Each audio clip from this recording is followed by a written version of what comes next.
Hey guys, what's up? My name's Debbie. Welcome to my channel. We are on the afternoon session of the Matriarch Mastermind murder trial. And if you guys missed the morning session, the first part was boring, but the very last part was fireworks.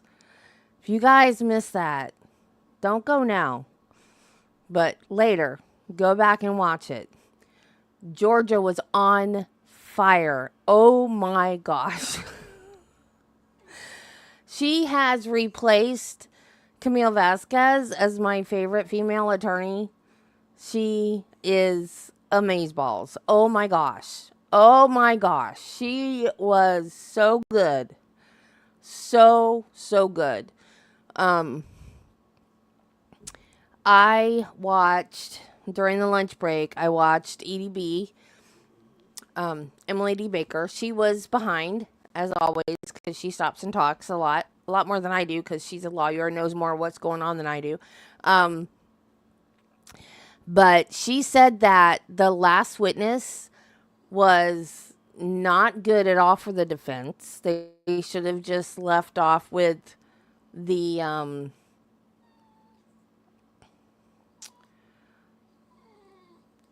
family lawyer that was Wendy's lawyer. They should have just left off with her and not had this other witness.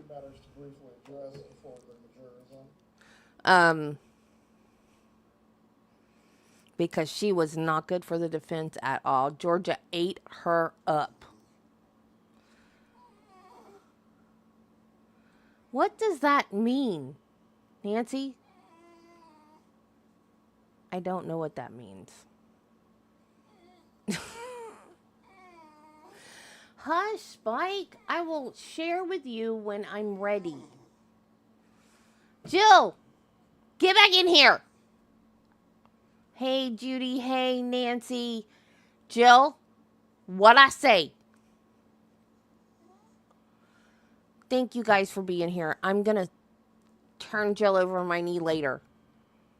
I don't know what her deal is. Okay. So let's hope that the afternoon was as good as the last half hour or so of this morning. You want more, Spike? Well, you're fixing to get them because we're eating some zucchini fries and he loves zucchini fries. So you're going to hear him. I won't mute it. I'll leave it open. And I think I got my mic situated. So can you hear him? Do you hear him? Oh, now he shut up. Now he shut up.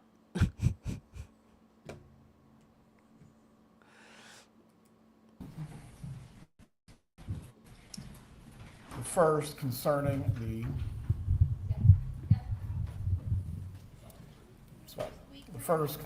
the waiver of attorney-client privilege as the testimony of Ms. Sclazo. I am going to need to place the defendant under oath concerning this. Ms. Adelson, please rise. Raise your right hand.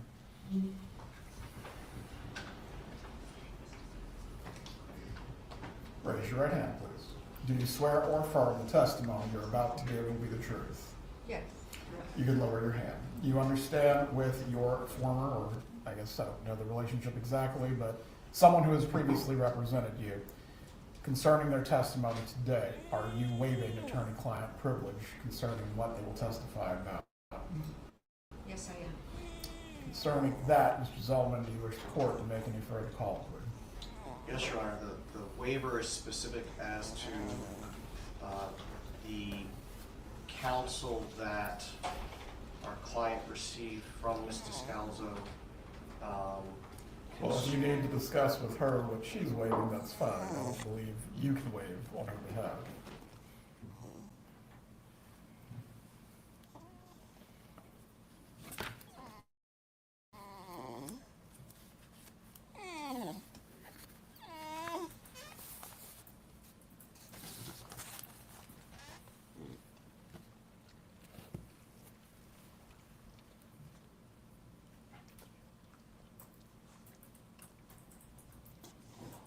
Mrs. Adelson, do you understand the scope of the waiver that you're providing?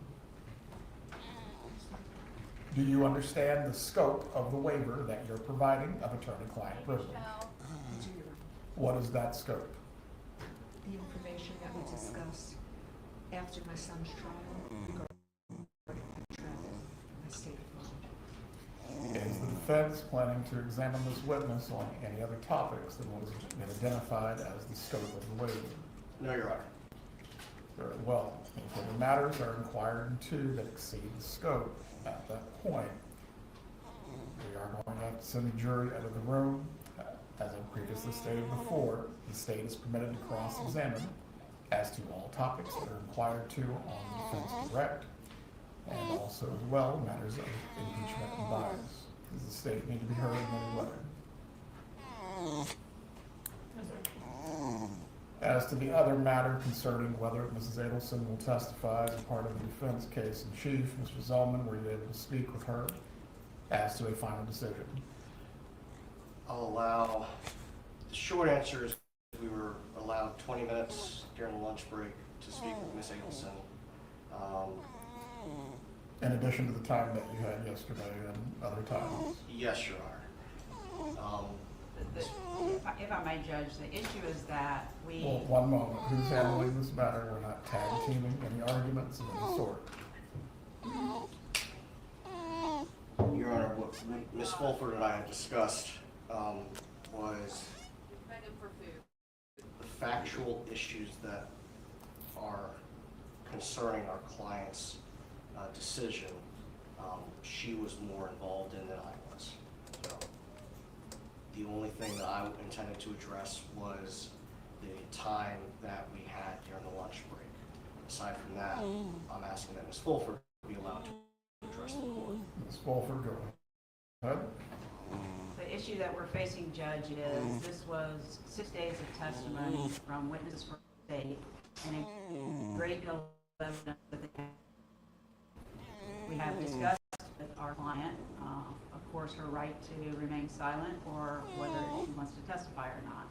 We have not had an opportunity to go through all of the evidence that's been entered in this case and have a full and frank discussion with her about that evidence.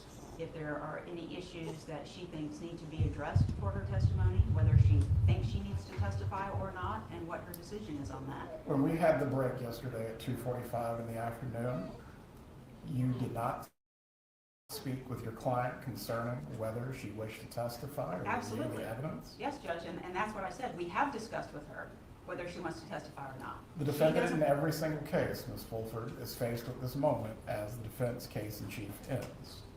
What are you asking for? I'm asking for additional time to be able to go through all of the testimony and evidence with our client so that she can make a fully informed decision as to whether she wants to continue to remain silent or testify in this case. Ms. Fulford, concerning that has been provided by the court. Why are you not ready? To testify, we do need to go through the colloquy. If she does not, it's a simple matter. But there has been time pre-trial to prepare for this moment. There's been time during trial, and specifically, we recessed early for you to address any issues of witnesses or whether your client would testify. Recess early, Judge. Mr. Zellman and I spent time going through the evidence that was admitted, making sure that we understood everything that was there, because there was some confusion during the trial about things being added and things being removed, so we wanted to make sure we understood completely what there was there. We left here, went straight to the jail, and had the issue with the potential new witness and spoke with our client. But that's not an ample time to discuss with her what has actually come in the state's case. Your client is in a no different position than any other defendant who has to decide whether they wish to testify or not. I will give you 5 You got minutes to discovery. discuss this matter. From there, the defendant is going to have to make a decision whether she is going to testify or exercise her right to remain silent. Please check. You said in opening she was going to testify. Momentarily.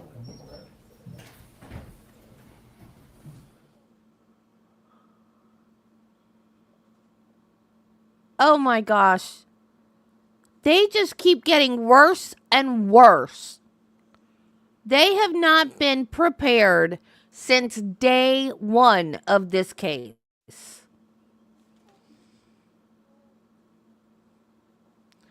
Good Lord.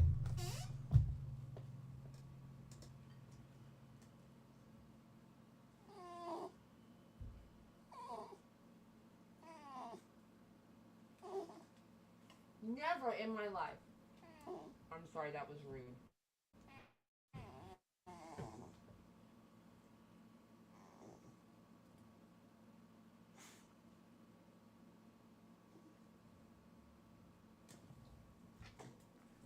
No. You should know. You should know before you start a case whether or not your client is going to testify. Hiding that, yes. Pretending you don't know, yes. Saying you don't know.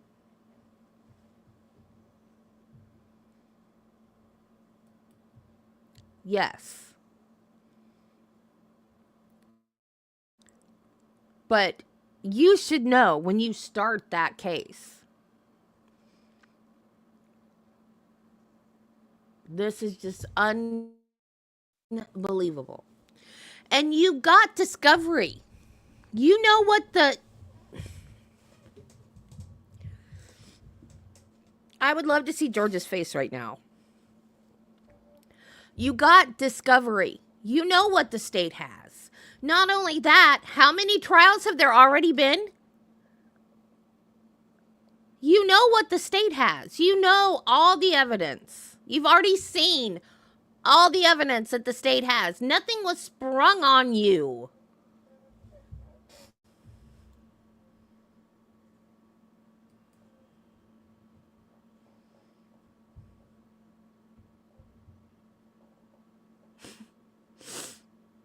This is unbelievable. What?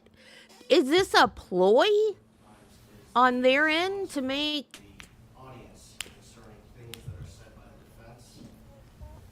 And although the proceedings are public, that has not stopped peanut gallery from their comments and laughter. We are respectfully requesting court here allow Ms. Adelson to speak aside additional issues. Mrs. Adelson's Approach, we're not going to do this for very long. What? Oh my God.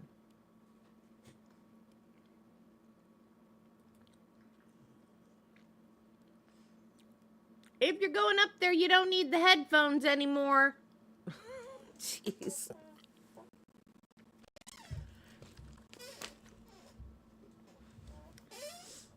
Oh, StreamYard, I meant to leave that up there.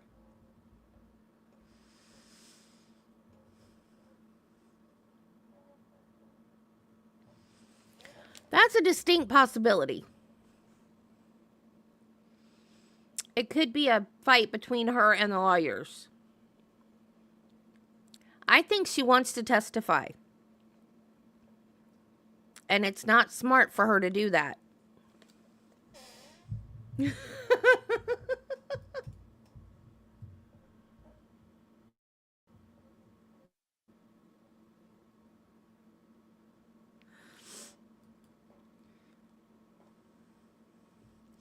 Georgia is gonna eat her up just like she did Charlie.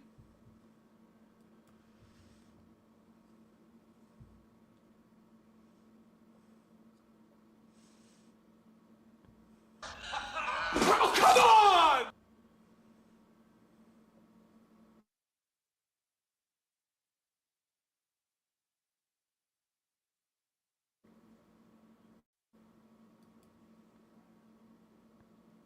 I hate it when my clips don't work right.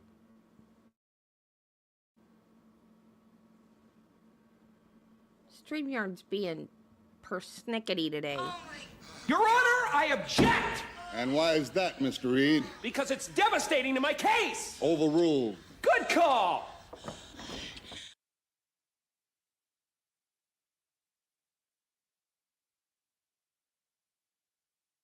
Hey, nobody cares. Nobody cares.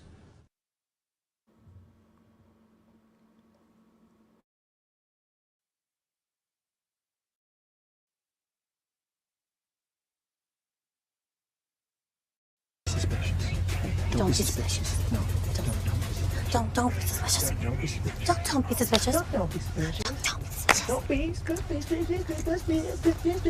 Don't be suspicious. Don't be suspicious. Don't be suspicious. Don't be suspicious. John Ralphio? Come to take his sentence off! Come the rabbi! To take his sentence off! To take his sentence off!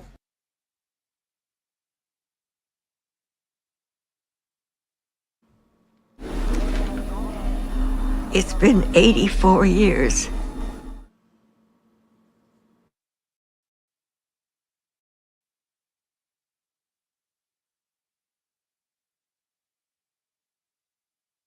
My clips like they're supposed to be played. It's been 84 years.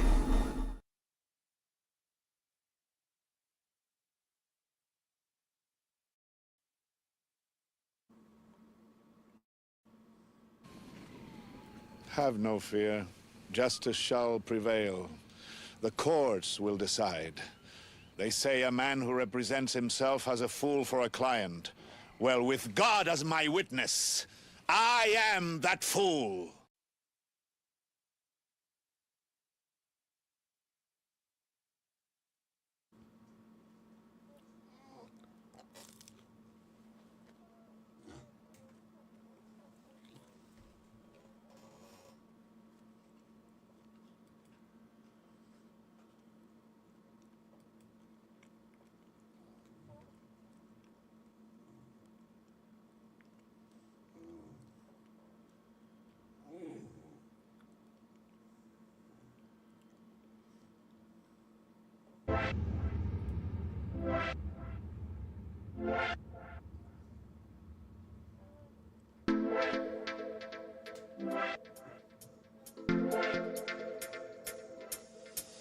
That's supposed to be pop? That's not pop.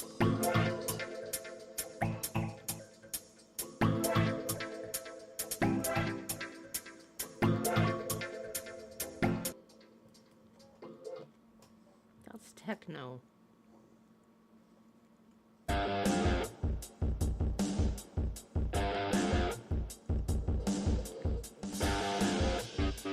Okay, that's rock. I agree with that one.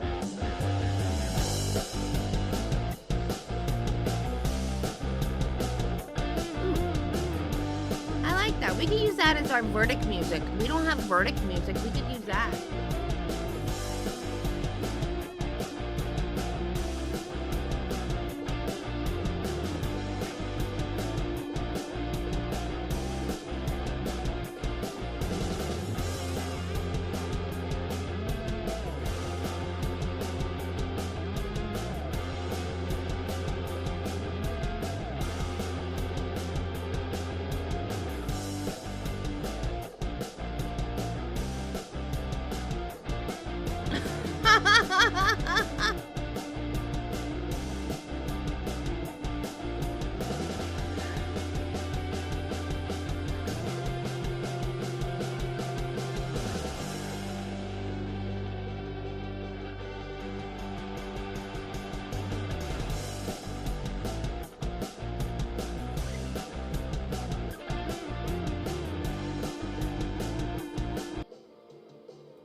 Okay, stop. Thank you.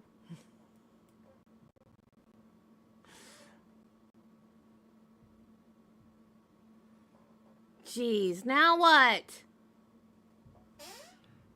Now we gotta sit here and wait, because dumbass. Oh, I didn't play dumbass.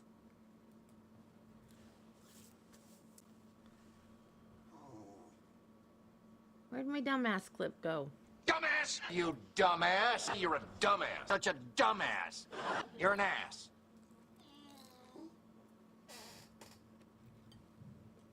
You dumbass!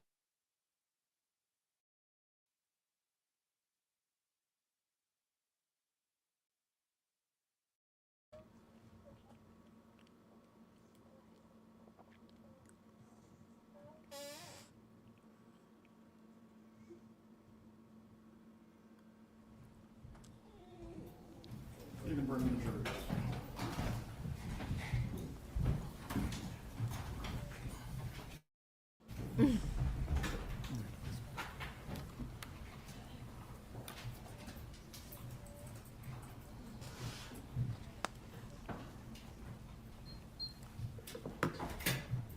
Georgia's my hero now. I want to name a dog after her. Next dog I get, I'm going to name Georgia. Since I don't have kids to name.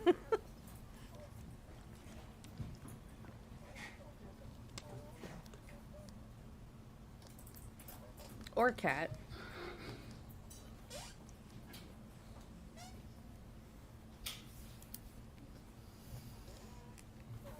All rise. We're entering the courtroom.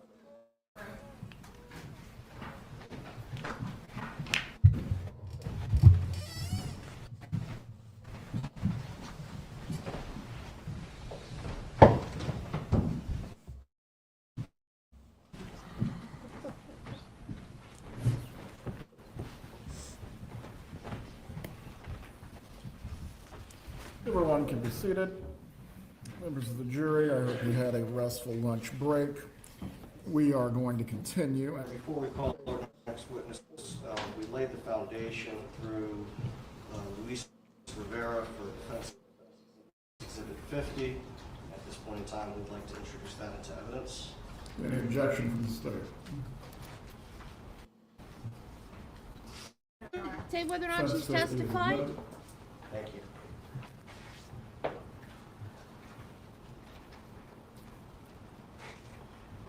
At this point in time, the defense would call Marisol Descalzo.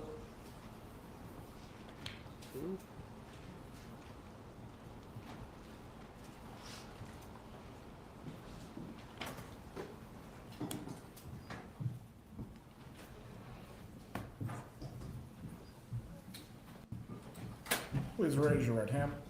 Do you swear or affirm the testimony you're about to give will be the truth? I do. You may be seated. Thank you. You may inquire. Thank you, Your Honor. Good afternoon, ma'am. Can you please introduce yourself and spell your last name for the jury? Marisol Descalzo. My last name is spelled Descalzo. And Ms. Descalzo, can you tell us how you're employed? I'm an attorney, Okay, what type of attorney? a criminal defense attorney, And how long have you been practicing? since 2003. During a period of time ending shortly after her arrest, did you represent Donna Adelson? Yes, I represented her sometime in 2022 through maybe 3 months after she was arrested. And I want to direct your attention to October and beginning of November of 2023. During that time period, was her son on trial? I'm not sure about the dates, but it sounds about right. Okay. During that time period, when her son was on trial and shortly after, did you have some concerns based on statements that she was making?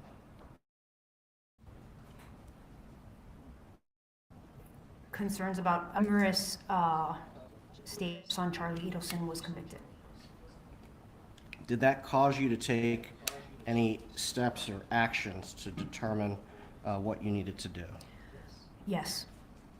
And what were those? Well, first, I conferred with Daniel Rashbaum, who represented Charlie Adelson. So we discussed it, the Florida bar, to determine if we needed to take any additional steps, such as Baker acting her, or Baker acting is putting her in a mental institution, or anything else. Okay. After doing that, did you have further discussions with Mrs. Adelson about her mental state and what she was going to do to try to clear things up? Mr. Rashbaum and I spoke to her further, and, you know, she told us that what she really wanted to do was she wanted, you know, to get away on a vacation with her husband. Her husband agreed that this would be good for her mental state, and so we discussed a potential vacation. Okay. At that point in time, was there anything preventing Mrs. Adelson from traveling? As far as Mr. Rashbaum and I knew, there was not. Okay. And specifically, there were no warrants for her arrest. My understanding from speaking to Mr. Rashbaum, that Mr. Rashbaum had communicated with law enforcement and that there was no outstanding warrant.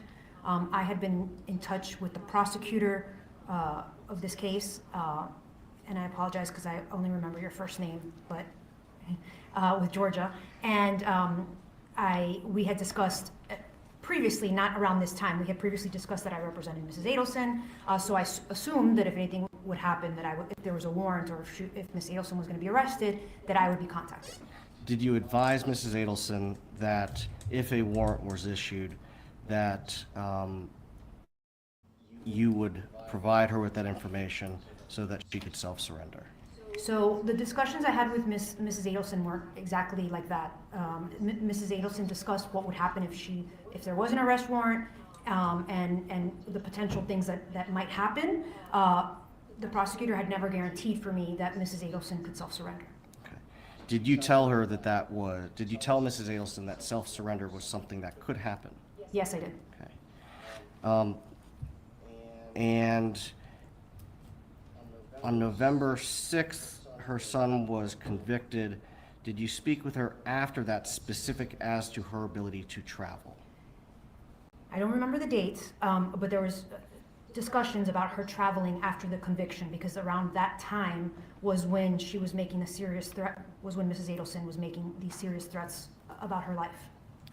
Just a moment, Your Honor.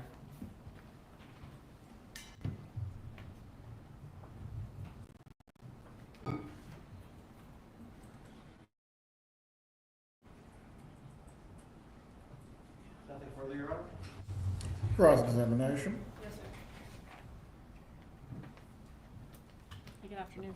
Is it up to the defendant or the suspect, the person who has the warrant, to dictate their terms of surrender? I don't think so. It's up to the law enforcement. It's usually up to law enforcement to decide how or where to apprehend that person, right? Yes.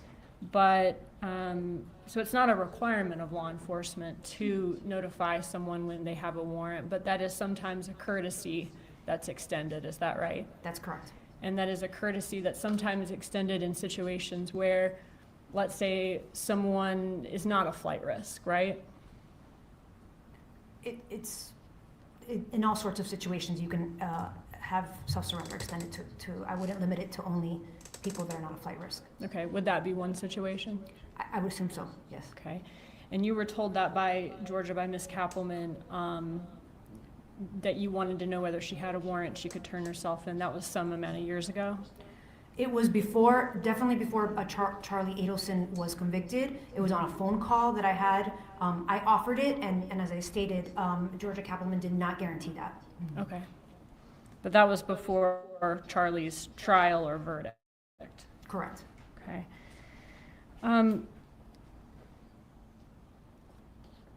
After the verdict, or I guess during the trial or after the verdict, did you disclose to anyone in the state attorney's office that Ms. Adelson was suicidal? Of course I didn't. Okay. No, I had an attorney-client privilege relationship with her, and I didn't think that would have been appropriate. Sure. And why was she suicidal? Because her son had just been convicted, and she was worried he was going to spend the rest of his life in prison.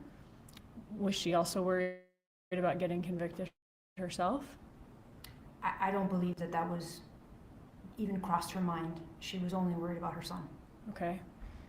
Are you aware of a text message where she said that she was afraid she was next, but don't worry, she would take care of that? I'm not, I'm sorry. Was that a text message to me, or? I don't believe so. Yeah, I don't have any knowledge of that. Okay. At the time of, were you present when Dan Rashbaum told her that she may make it to the airport in time, or she may get to the airport and not be able to make it out?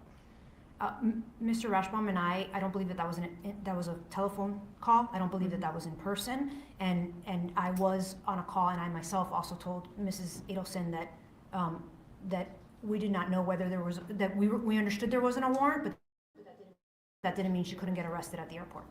Okay.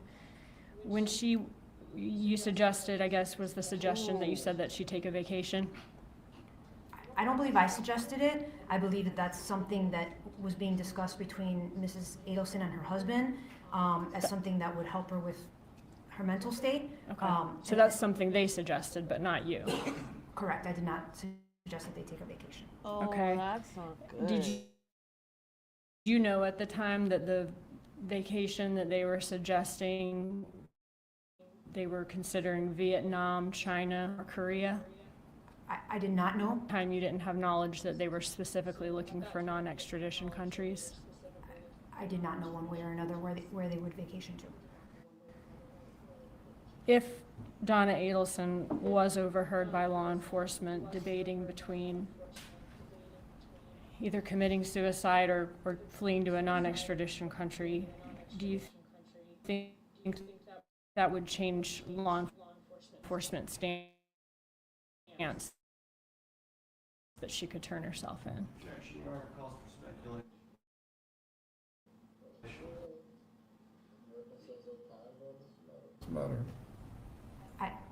I'm not law enforcement, so I'm not sure, and I've never been in law enforcement, I'm not sure. I can rephrase it. If I was law enforcement and I heard a target of investigation discussing a flight. As her attorney, okay, would you expect if she's overheard debating either committing suicide or fleeing to a non-extradition country that she wouldn't be expected to be able to just turn herself in on a warrant again after that? I don't know. I think it would take, to be honest with you, I'm a criminal defense attorney, so it would be case by case. Probably that would make the bond hearing a little bit more difficult if those conversations were overheard. But every prosecution is different, and maybe the prosecutor would agree. I don't know. Okay, 1 second.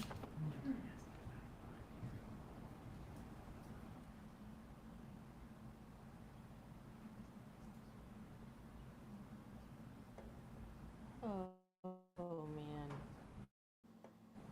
I hope she doesn't get in trouble. That doesn't sound good. I'm not a lawyer. Specifically, though, about self-surrender. Would you expect that to change law enforcement stance as to self-surrender, not as to a bond? Again, I think that that's specific to each case, and I don't know exactly what was overheard, so I apologize, but I don't really have a concrete answer for you, other than what I said before, that it would come up at a bond hearing. Thank you. Direct examination. Thank you, Your Honor. Mr. Scalzo, prosecutor asked you about fleeing the jurisdiction. My client talked to you about a vacation, correct? That is correct. It was not fleeing the jurisdiction.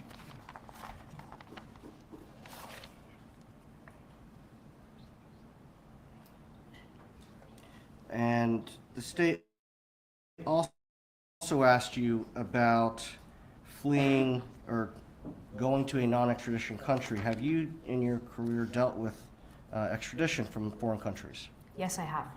And merely because someone is in a non-extradition country, does that prevent the United States from attempting to seek their return or their extradition to the United States? It absolutely does not, especially if you're a U.S. citizen.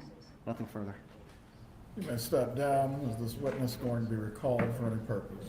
No, Your Honor. I believe she might be able to get the early flight this evening. You are released. Please call your next witness. Mr. Monaco. Defense would call Sarah Newhouse.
Please come up to the witness stand.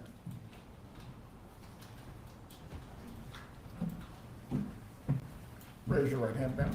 Do you swear or affirm the testimony you're about to give will be the truth? Yes, sir. You can take your seat.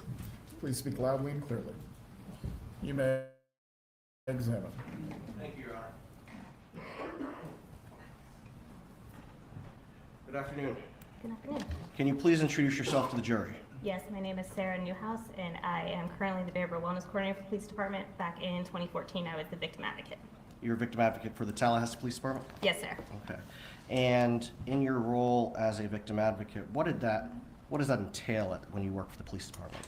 Typically, it's following up with victims that are victims of crime, usually persons crimes, homicides, suicides, sexual batteries, domestic violence, things of that nature. And it's providing support, kind of being a middle person between them and the police investigation team. And in that role as a victim advocate, were you working on July 18th of 2014? Yes, I was. Okay. Did you have occasion to get assigned to be the victim advocate for Wendy Adelson? Yes, I did. And were you present for the vast majority of her interview with law enforcement? I was. Were you also present when Wendy Adelson called her mother, Donna Adelson, towards the end of that interview? I was. And did you have an opportunity to listen to the portion of the interview where Wendy Adelson called her mother? I did. And I'm going to show you what is marked for identification purposes as Defense 71. Did you have an opportunity to listen to this exhibit? I did. Okay, and is the portion of the recording true and accurate reflection of what you remember from July 18th of 2014 when Wendy Adelson called her mother? It is. Okay.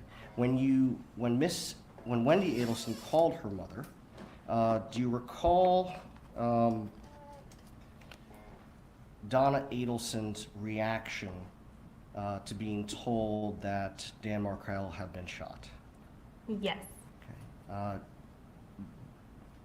Did this upset her? She sounded shocked, I guess would be the word that you'd say. And it appeared that this was the first time she was hearing about it? Yes. And did she make any statements that you could hear from where you were sitting?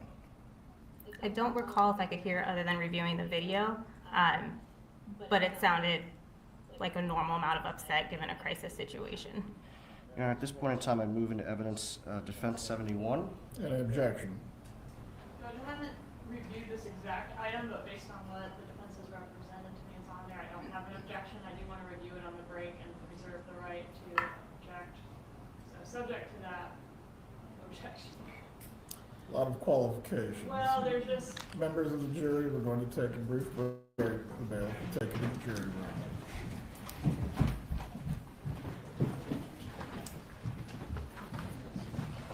Yay, more vocal fry.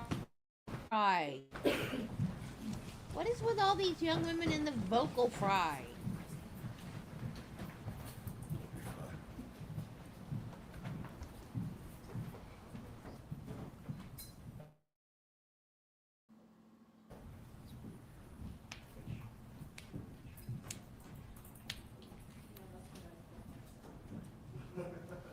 You can be seated.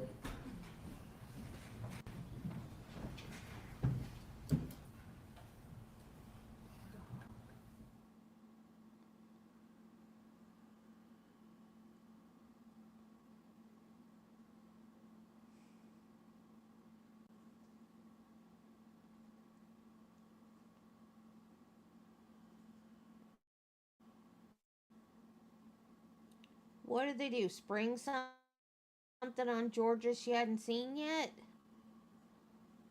Sounds about right.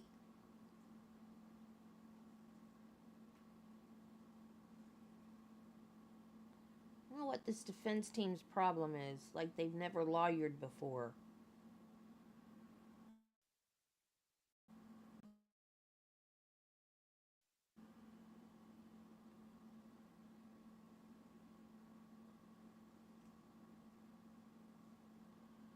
Jackie was a judge, for crying out loud.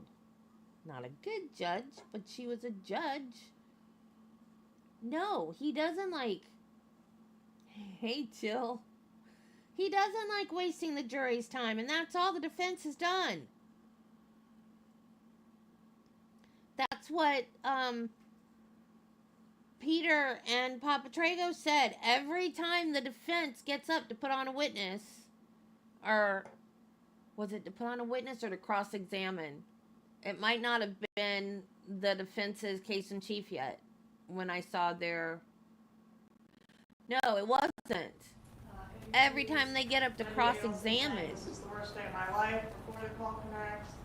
And then it includes the witness telling Ms. Adelson she did an awesome job on the call after the call disconnects. So I would object to those two comments.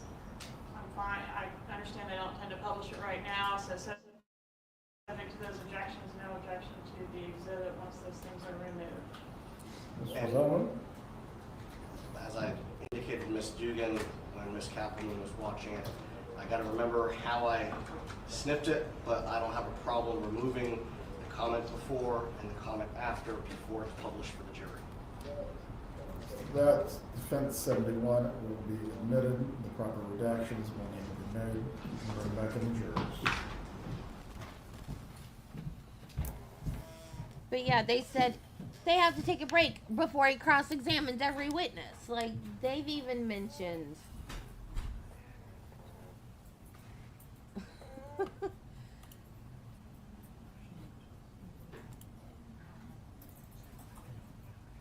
So even Peter and his dad have made remarks about this defense team, like just not being prepared.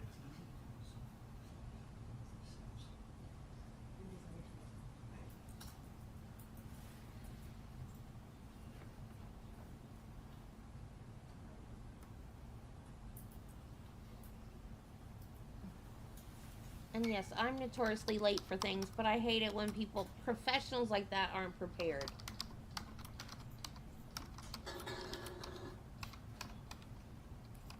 Especially in a courtroom when you could be put in jail for not being ready, you know?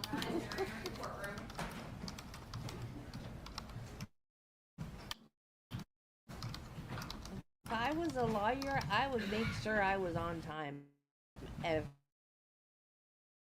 time.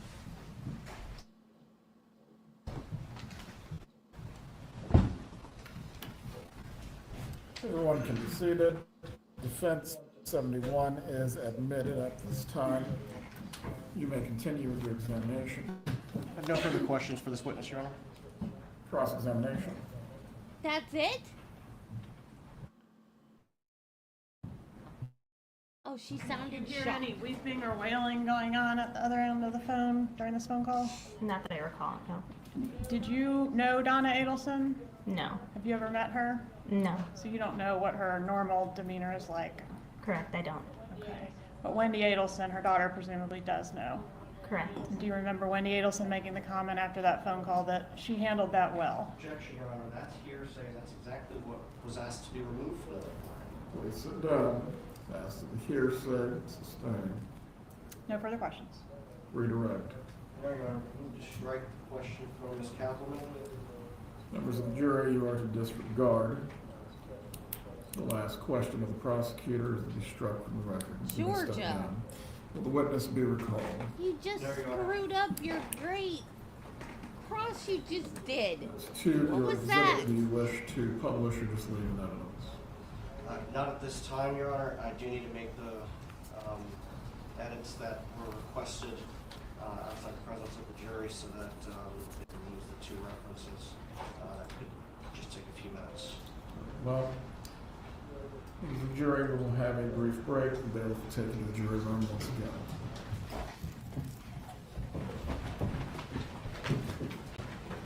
Hey, Robbie. Well, we are going just right down the drain with this afternoon here. Unfrickin' believable. I can't believe George did that. After that great ending of the morning. Everyone can be seated. Please Please make all necessary redactions and changes at this time.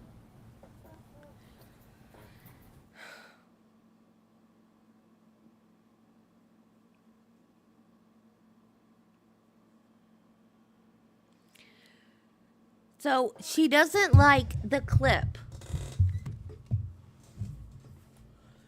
She doesn't like the clip and asks that 2 phrases on the clip be redacted.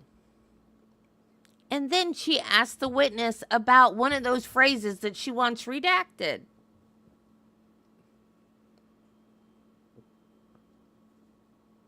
Georgia, what are you doing? And now, If there are no other witnesses for the defense, it is time for the decision to be made. are you going to I can testify? tell the court that co-counsel and my client are deep in conversation. Yeah, no duh. I'm sorry, I that's- am capable of seeing that, Mr. Zell. No narration is needed.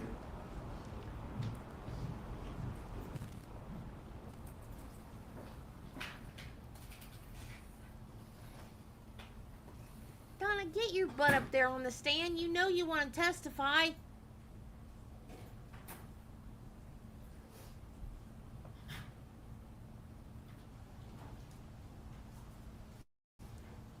Do it. Get up there. Mrs. Kappelman wants the defense rest. Is the state intending to place or put on any rebuttal case? I think not. If they rest without calling any further witnesses, that could change if the state decides to testify. Very well. At this point, I do need a decision. Mrs. Adelson, please rise. You've been placed under oath earlier this afternoon. Mrs. Adelson, I will advise you concerning your rights. You understand that you have the right to remain silent, and the jury will be instructed that your silence cannot be held against you in determining the merits of this case. Do you understand this? I do understand. Do you also understand that you have the right to testify as a witness in your case in chief on your own behalf? Yes, Your Honor, I understand. You understand if you do choose to take the witness stand, you will be cross-examined by one of the prosecutors. Yes, I'm aware. You understand that your credibility will be placed before the jury like any other witness. Yes, Your Honor, I understand.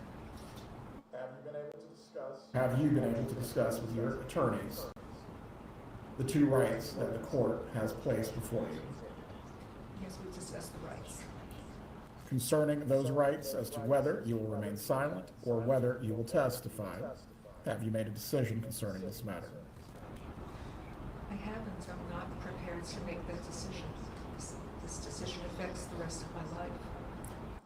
Mrs. Adelson, you're in the same position as every other criminal defendant who faces trial. Ultimately, you must decide whether you will testify or whether you will not. I cannot make you testify. Your attorneys cannot make you testify. But ultimately, you must choose whether you will testify or not. I don't have to choose. I was hoping I would have some time to speak to my attorney. This has already been discussed, ma'am. What is your choice? You've had time.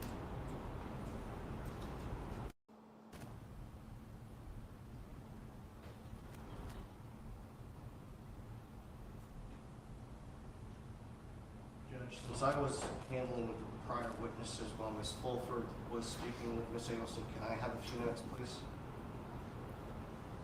What exactly are we going to accomplish that we have not been able to since the trial started, pre-trial, the long recess yesterday, or even the lunch break today? That's what I'm trying to determine, Your Honor. I will give you exactly 5 additional minutes. From there, Mrs. Adelson has to make a decision whether she will testify or whether she will not. Thank you, Your Honor. If anyone in the gallery needs to use the restroom or stretch your legs, this is your opportunity at this point. Wendy has limited immunity. It is only for anything she answers in court. Any evidence that is against her is against her. Has nothing to do with anything she says, any questions that she answers in court. So if they were to ask her in court, did you have anything to do with the death of your ex-husband? And she says yes, then they can't prosecute her for that. But Georgia is the one asking the questions. So Georgia knows what not to ask. Also, she's lied her butt off in court when they've asked her questions. So that's not a problem. Georgia knows what she's doing. And Georgia will be the one prosecuting her when she decides to prosecute her. She'll put the case together. What is going on with my glasses? She'll put the case together, gather the correct evidence and all that, and it won't have anything to do with the questions that she was asked in court, so it'll be fine. But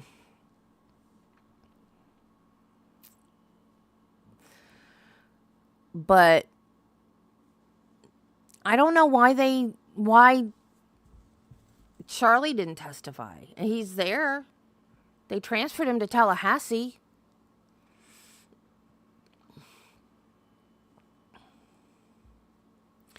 I don't understand why. She's had plenty of time. Plenty of time. Since the day she was arrested, she's had time. And all she has to do is get on. I mean, it's not going to make a difference one way or the other. She could get on the stand and do the same thing Charlie did and said, I was being extorted. I didn't do anything. I didn't have anything to do with it.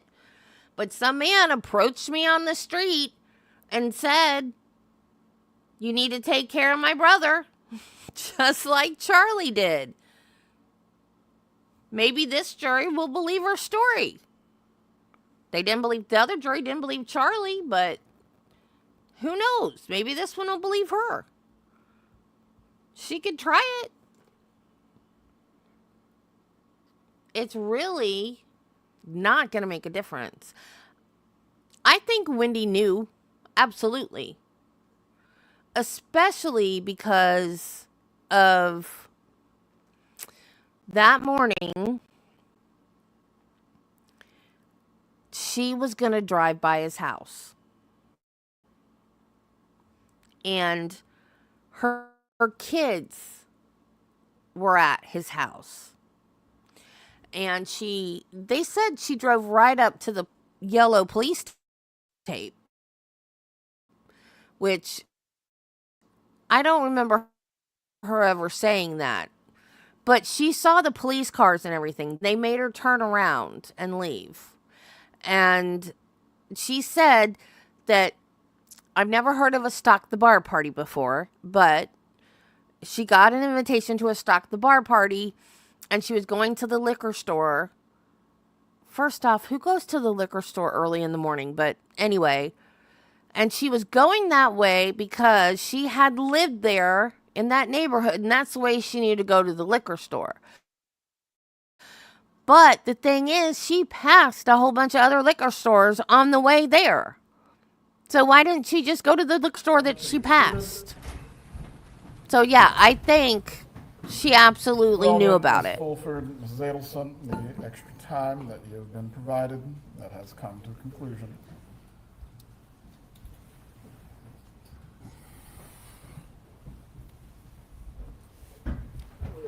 We are not finished with the colloquy quite yet.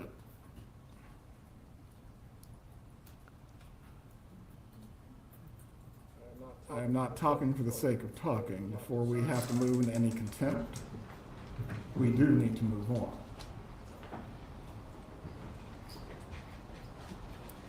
Mrs. Adelson, the question remains, as it relates to your right to remain silent and your right to testify. What is your decision concerning these two rights?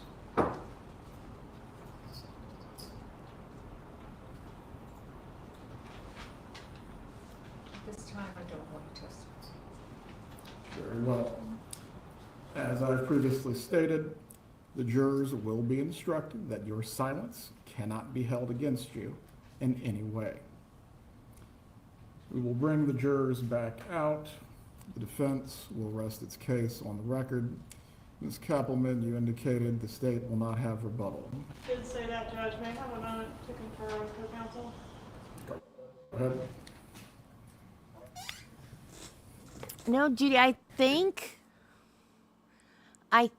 that she did.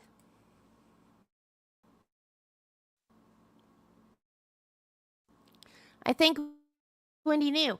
Yeah, Michelle.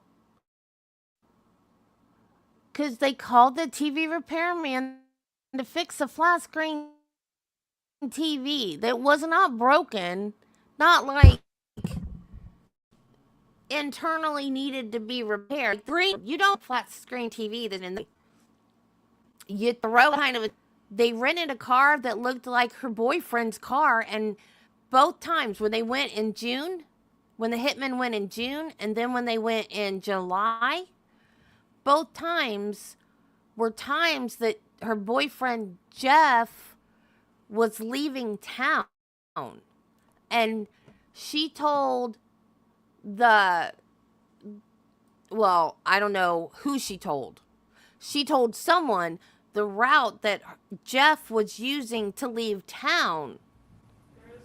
And they rented a car that looked like his car, so they could take that route out of town to try to set up her boyfriend as a suspect.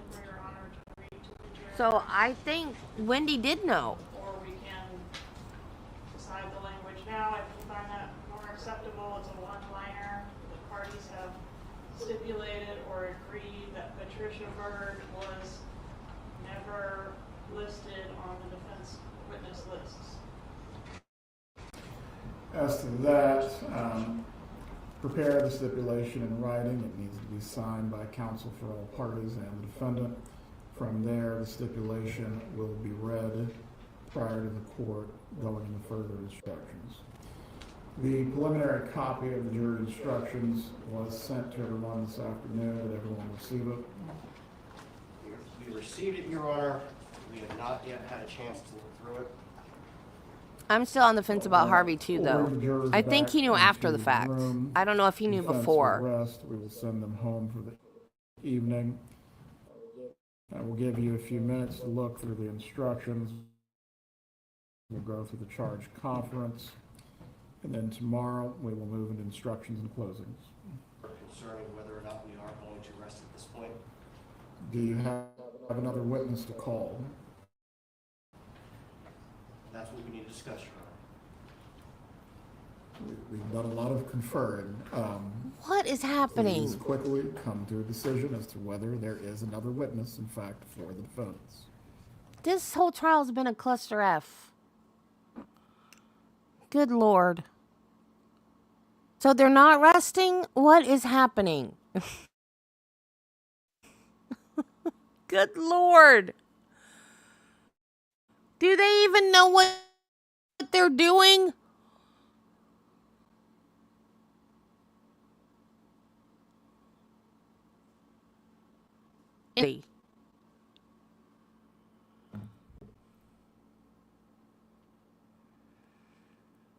I think Charlie, Wendy, and Donna, all three knew. I'm not sure if Harvey knew before.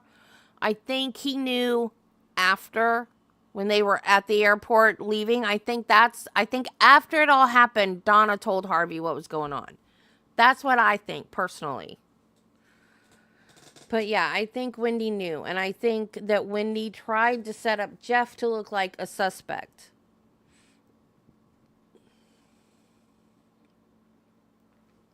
Yeah, I do too. I think she managed more than that dentist office. I think she managed everything in that family, including the kids. And she reminds me of my mom. Oh my God, does she remind me of my mom?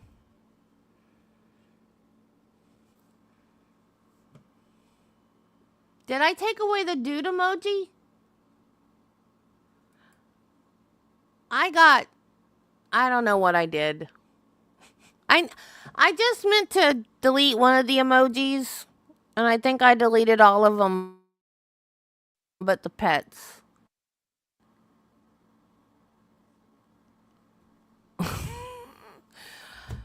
I was upset one day and just deleted a bunch of stuff.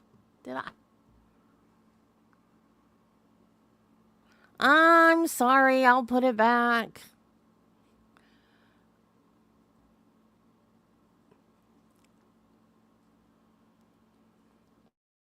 Why is Dan's mom wearing sunglasses is what I want to know. Did she have eye surgery or something? Or is it because she's crying or what?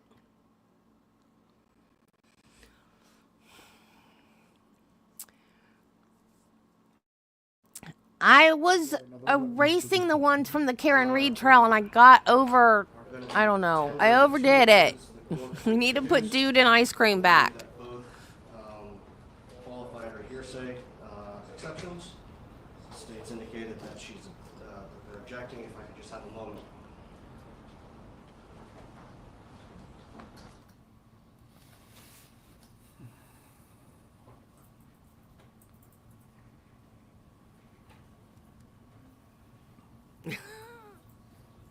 She didn't have sunglasses on in Charlie's trial.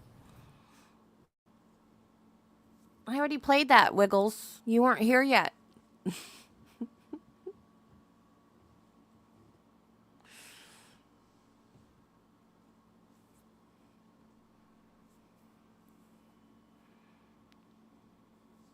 Yeah, that's what I was thinking. Eye surgery.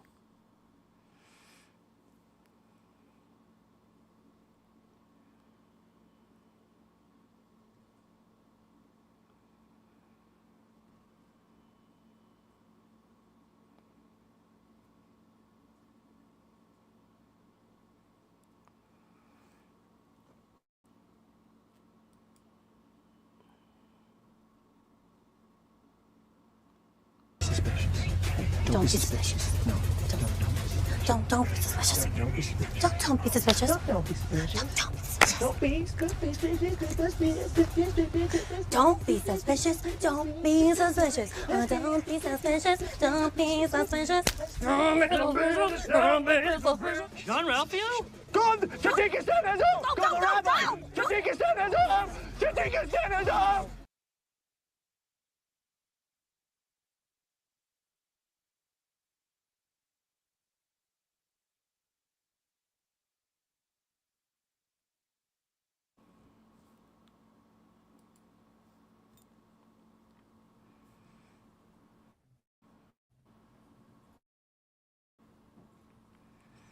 No, the big headphones were to listen to. What were they listening to? Development concerning the items. Phone calls or something. So a ruling can be made.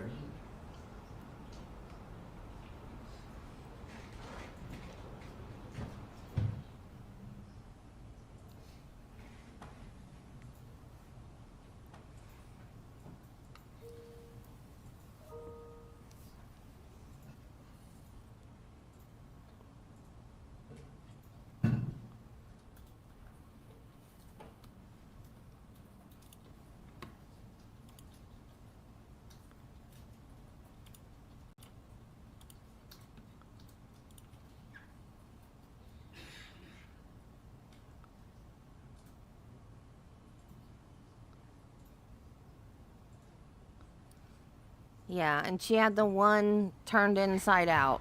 Your Honor, yesterday, the state, or I'm sorry, not yesterday, but earlier in the case, the state introduced excerpts of the 2014 calendar that belonged to my client, as well as the 2023 calendar for my client.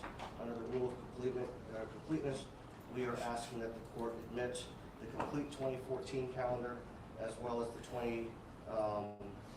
23 calendar. That is, I believe it's States 51. No.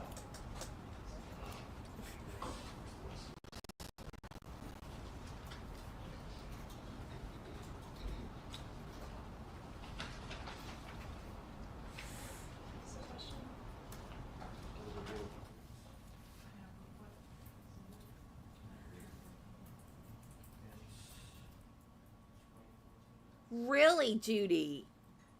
Well, you're gonna have to send them to me because I haven't seen them.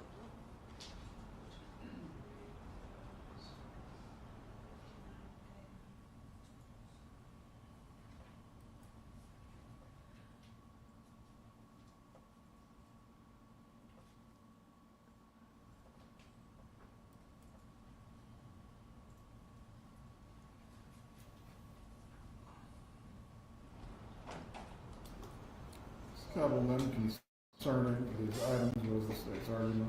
State's objection is hearsay, Your Honor. The portions that were admitted by the state were for very specific purposes. The rest of this item is not needed to add context to those individual entries. It's a day calendar, it's not a narrative. I don't think there's any argument for completeness. There's tons of self-serving hearsay in those documents, and the state objects. Your Honor, with respect to the 2023 calendar, the state introduced a few pages that listed my client identifying items that she was going to sell. Based on the questions that were asked, the implication from that is that my client was selling these in anticipation of fleeing the country. Contrary to that, there are a ton of pages going back to January 9th of 2023 where my client lists those very same items to get prices to sell, to sell. So it is misleading to just put in those couple of pages that the state put in on the 2023 calendar for purposes. Who was going to lay the foundation concerning the items that you wish to? Foundation's already been laid by the state, Your Honor. It was seized I by. believe as the inculpatory matters, yes. As to whether or not she was planning to sell something in January of 2023, what witness testified concerning that? Judge, the implication from the state's admitting those pages is that my client was selling these in anticipation of fleeing. Under the rule of completeness, we should be entitled to introduce the additional entries from the calendar showing that it didn't just start around the time that she decided to travel to Vietnam, but it happened previously. Not for the truth of the matter asserted. Not that she was. Hold on. These are not recordings. A book with several entries is somewhat different from a recording. As it relates to recordings, the rule of completeness, I believe, serves a different purpose in the manner that you're describing.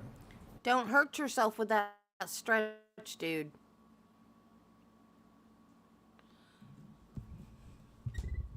Where'd my goat go? Uh-oh, I lost my goat. There he is. The argument for the 2014 calendar would be the same under the rule of completeness.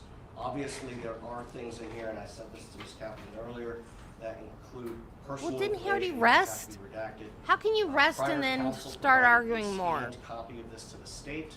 If they could send that to me, I could identify the items that I think should be redacted. The specific purpose of offering the 2014 materials has to do with planning the 70th birthday party of our client's husband, and the specific entries that she made identifying the tasks that she was going to carry out for that. Again, is there any witness who will testify? That was, to oh, the matter poor who is me. offering I don't know what I'm as gonna do. I just don't know, Your Honor. Kaplan and additional I argument just that don't you know. made. Oh my God, I don't know. Planner that was admitted, has been admitted so far in this trial is the page that shows License plate the number. license plate number, sir. And so I don't see how birthday party planning adds to the completeness of possessing the license plate numbers. I would object. In addition, I think this exhibit is in a little bit different posture because the 2014 planner in its entirety has not been identified at all. Only that page was identified.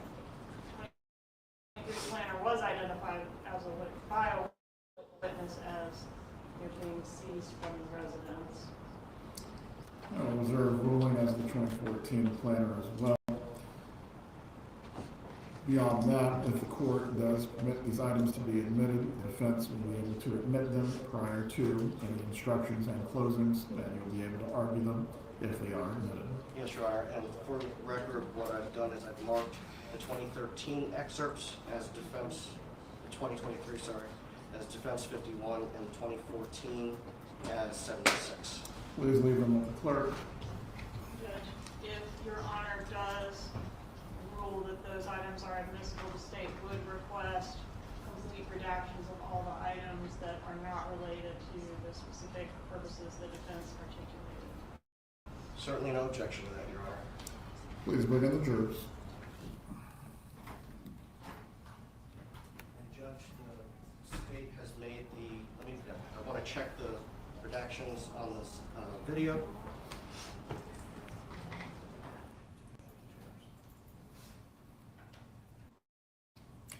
I believe this is just being admitted without being published, correct? That's correct. Yeah.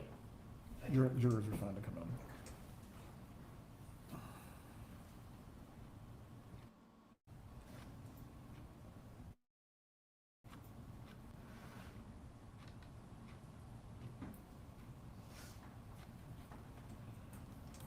You're entering the courtroom.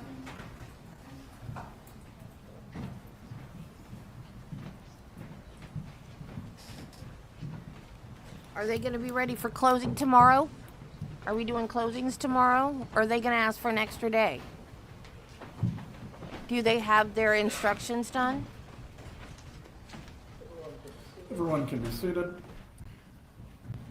I have an Defense eye may appointment call on its Monday. witness. We need to be done. Your Honor, at this point in time, the defense rests.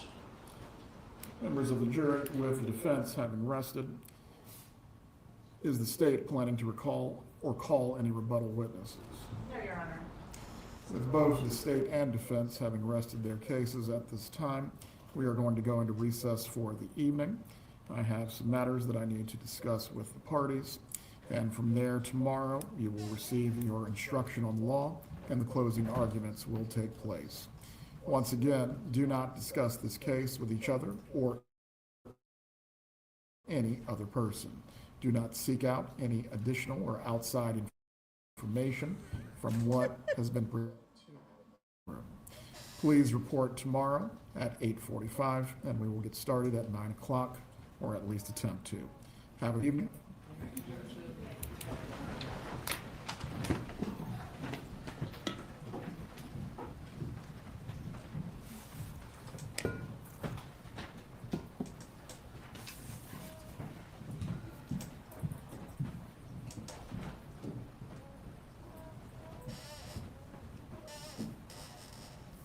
Everyone can be seated. Please open your copies of the jury instructions. My custom in going through the jury instructions is to go through each one. Oh, we're doing charging comments now. Any Cool. requests or changes that are being asked for by either party, we will address as we go through each instruction. Ouch. Let's start with 3.1. Oh, yeah. Introduction to Little final girls, instructions. little girls. Are there I used any to know the requests words or to that one. changes being sought? But you got to do it like Carol does it, where she sounds drunk. Your Honor. 3.2, statement of the charge. Any requests or changes? What do you mean was? Carol still is. Your Honor, the only request that I would make is that the name of my client and the names of the charges not be. I'm going to be in mourning when Carol Burnett dies. So stylistic changes. Yes, Your Honor. State, do you wish to be heard? No, sir. I will make that change. Let me make a note.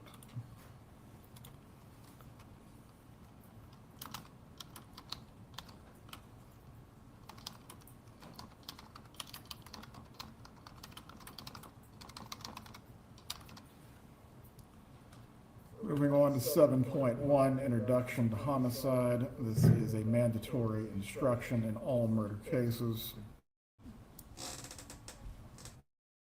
As to the first paragraph, Donna Adelson is accused of first-degree murder in count 1 of the indictment. Is there any request or change? No, sir.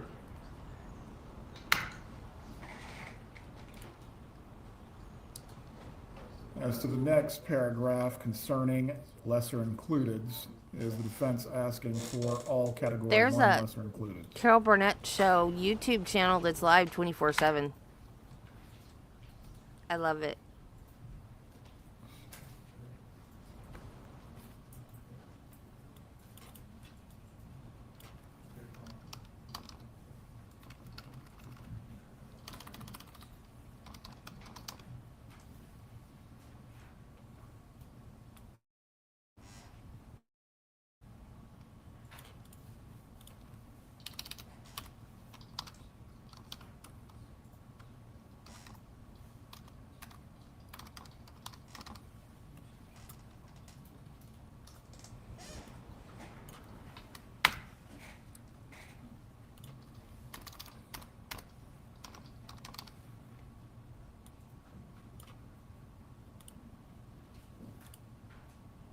Just confirming my recommendation being approved by our client, Your Honor.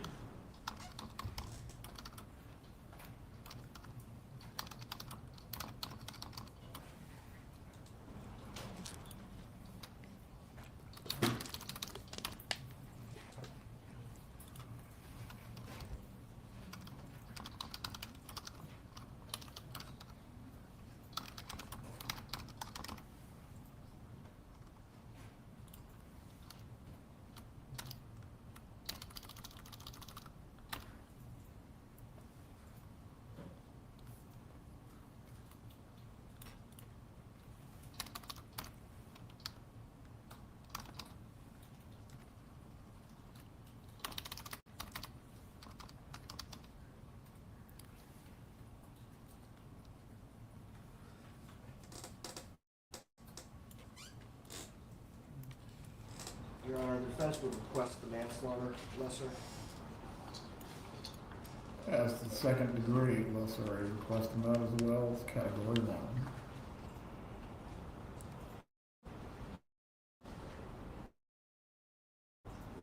With the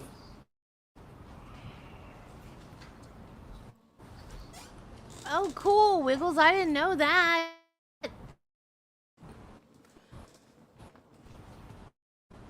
what's a category 1 lesser fixing? One lesser. Yes, sir, we'd be. Yes, sir, we'd be requesting all lessers. Well, all category 1 lessers will be given.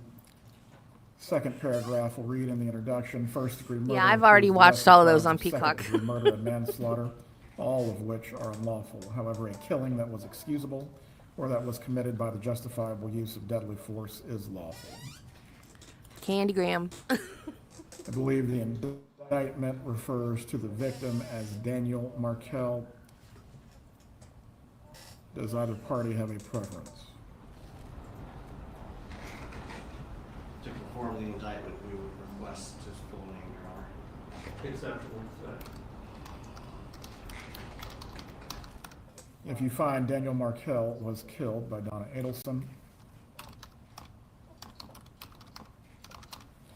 you will then consider the circumstances surrounding the killing and deciding if the killing was first-degree murder, second-degree murder, or manslaughter, or whether the killing was excusable or resulted from the justifiable use of deadly force. The definition of justifiable homicide and excusable homicide is either party seeking these.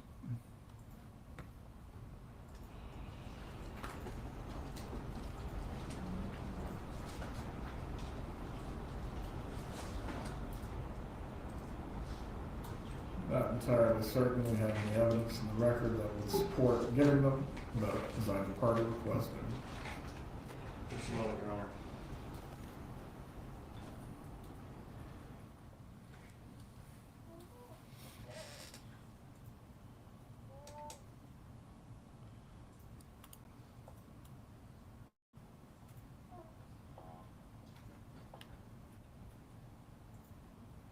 I would agree with the court's conclusion there, Your Honor.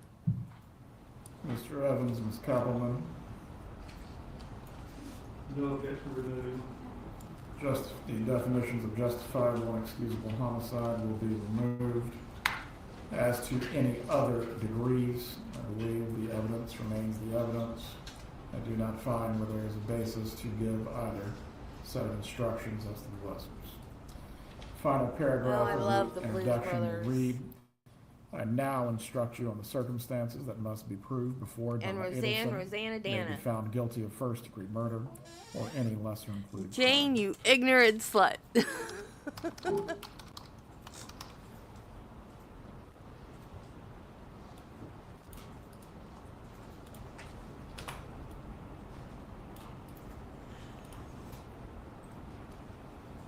As to count one, the state is only proceeding on the premeditated theory. Is that correct?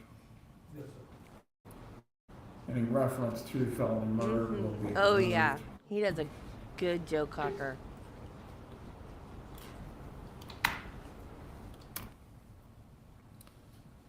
The elements of first-degree premeditated murder.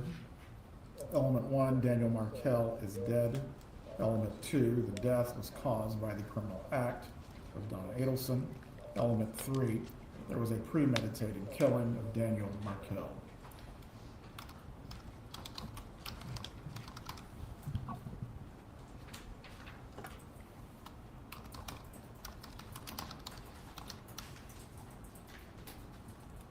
Just the stylistic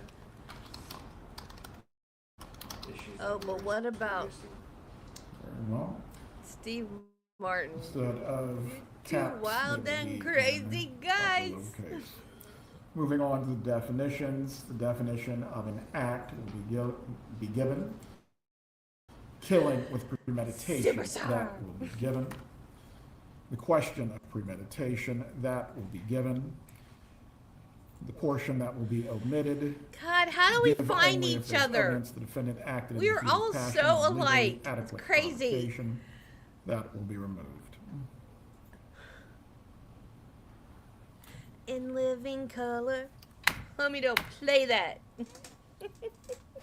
Right, instruction 3.4, this deals with the lessers. Is there any objection or request other than the stylistic issue previously raised?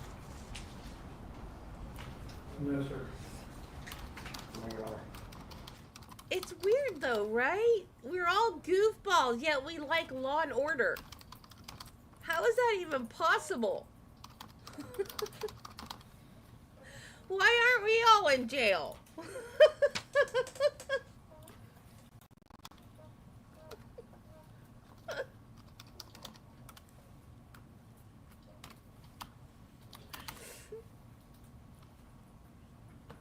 Right, 7.4, second degree murder. Introduction to homicide will be given. This portion of the instruction will be removed. To prove the crime of second degree murder, the state must prove the following three elements beyond a reasonable doubt. Element 1, Daniel Markel is dead. Element 2, the death was caused by the criminal act of Donna Adelson. Oh my God, yes. I'm crushing your Element head. 3, there was an unlawful crushing killing your of head. Daniel Markel by an act eminently dangerous to another and demonstrating a depraved mind without regard for human life.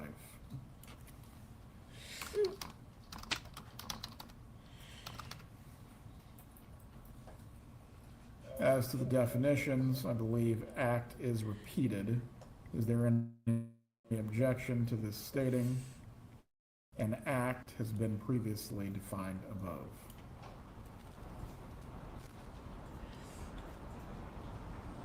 I don't have a legal objection to that, Your Honor.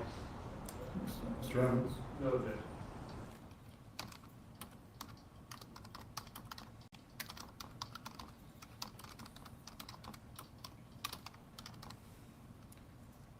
The second definition, an act is eminently dangerous to another and demonstrating a depraved mind, that must be given. In order to convict of second-degree murder, it's not necessary for the state to prove the defendant had an intent to cause death. That will be given. Give only if there's evidence the defendant acted in heat of passion on legally adequate provocation. That will be removed.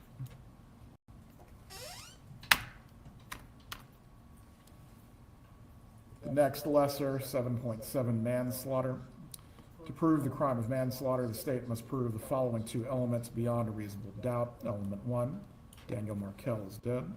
Making copies. As to element 2, which theory is the state proceeding on?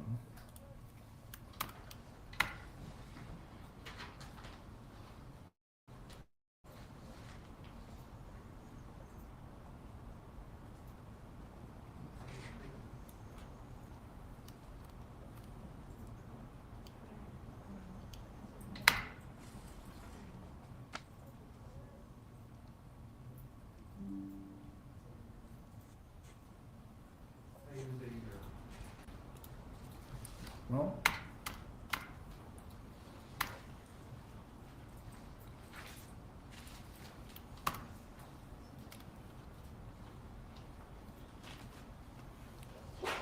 A and B will be split by an or.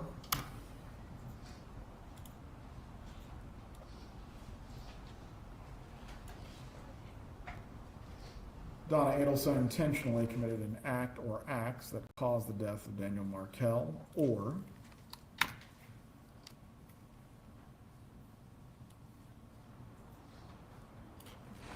Donna Adelson intentionally procured an act that caused the death of Daniel Markel.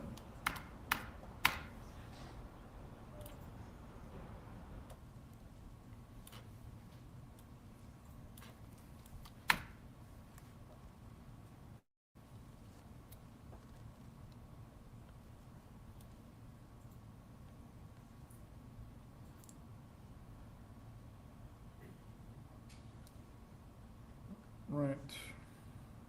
Concerning the State versus Spencer italic, that will be removed. And my understanding, Your Honor, is given the fact that the defense has not requested that instruction, has agreed there's no legal basis to give the instruction, there is a concession that the homicide of Daniel Markel was not excusable or justified. Zellman, do you need to be heard concerning the concession that it's not excusable or justified? None of the facts of this case are. And the defendant agree with that concession. Very well. Mrs. Adelson, do you understand what is being omitted from the jury instructions? Just one second, Judge. Go ahead.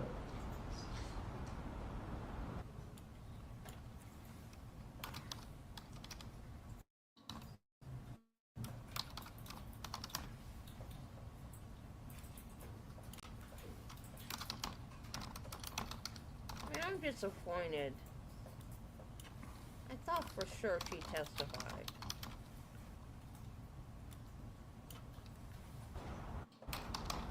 Okay, Judge. Mrs. Adelson, do you understand what is being omitted concerning whether this homicide was justifiable or excusable? I do. As to that concession, do you need anything else that you need to discuss with your attorneys? Yes. She said yes. Please discuss it with them now. Thank you. Donna.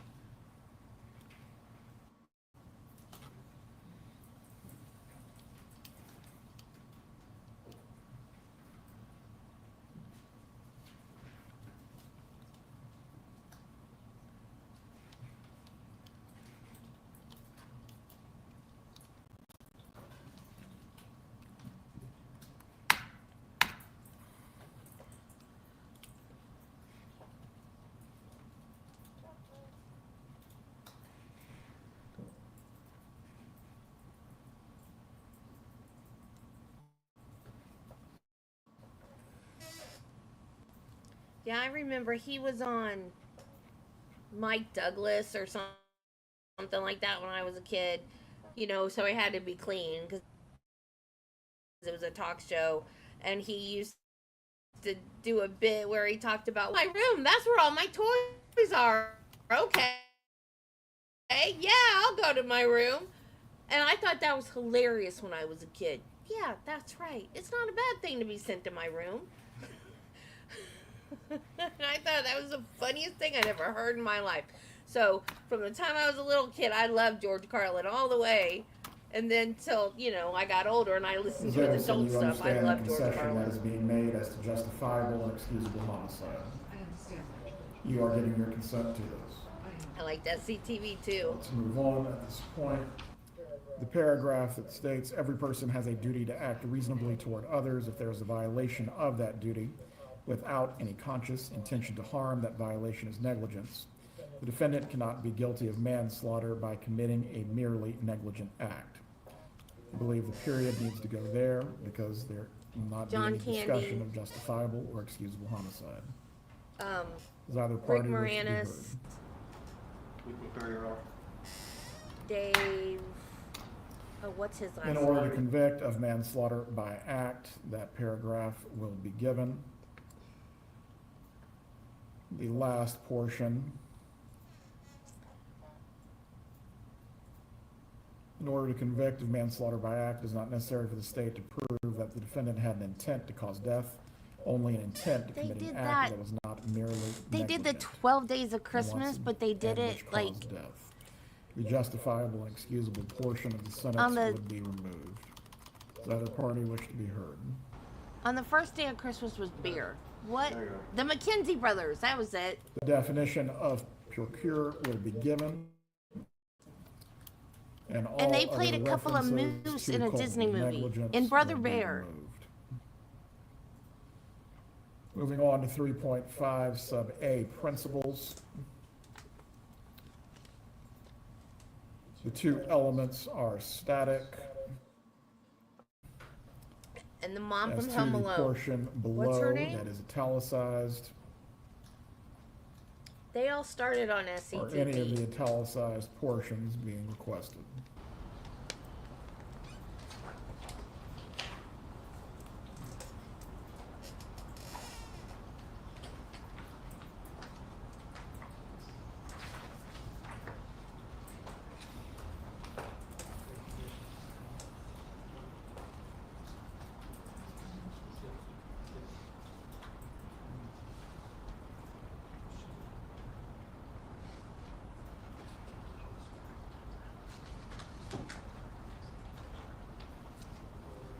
I believe as to the first paragraph where it says attempted homicide cases, We're not,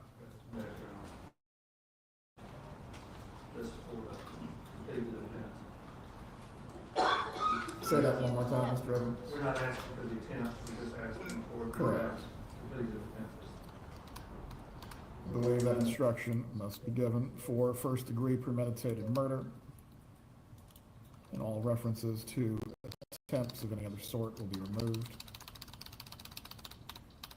The state must prove the defendant intended that the killing of Daniel Markell occurred.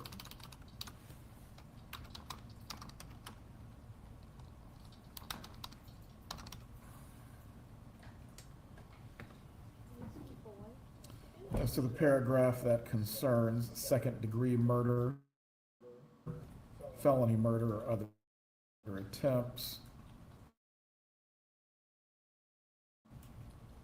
I believe this paragraph needs to be given as it relates to the lesser as well. For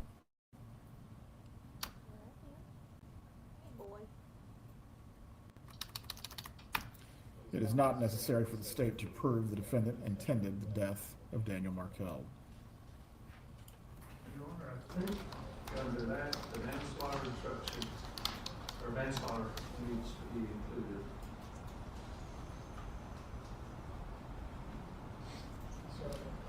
Concerning whether an intent was necessary for manslaughter as well, Mr. Evans. You have to intend the act, but you don't have to intend to kill. As to that inclusion within the principal instruction, does the defense wish to be heard? Just a moment, Your Honor.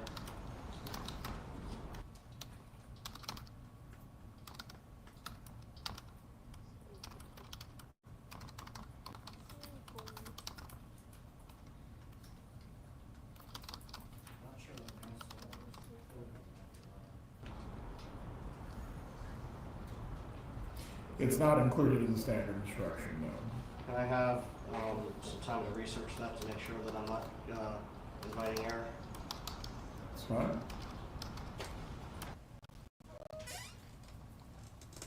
And so you can contact me on that, Judge, and I'll let you know hopefully later this evening. Right. If given to the jury as requested by the state, it would essentially mirror what it states as a second-degree murder. For manslaughter, it is not necessary for the state to prove the defendant intended the death of Daniel Markell. All right. No weapon enhancement is being sought by the state. I believe that paragraph needs to be removed entirely. Does either party wish to be heard concerning those?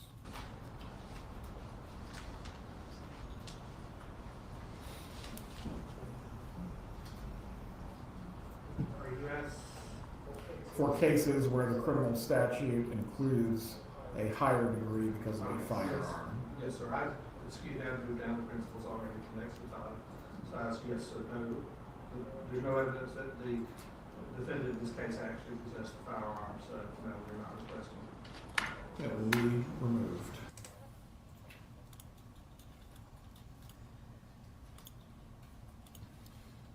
(3.5) sub B, principles when active participant hired by defendant. If the defendant paid or promised to pay another person or persons to commit. Hey, you need to throw some law in there A about crime, the defendant is a principal and must be treated as how if she they're had done just all as things guilty the if they person paid somebody who else was to do promised it. or received the money did if the state proved beyond a reasonable doubt. Then That would elements be 1, helpful. 2, and 3 are to be given. As to the bracketed portion of element 3,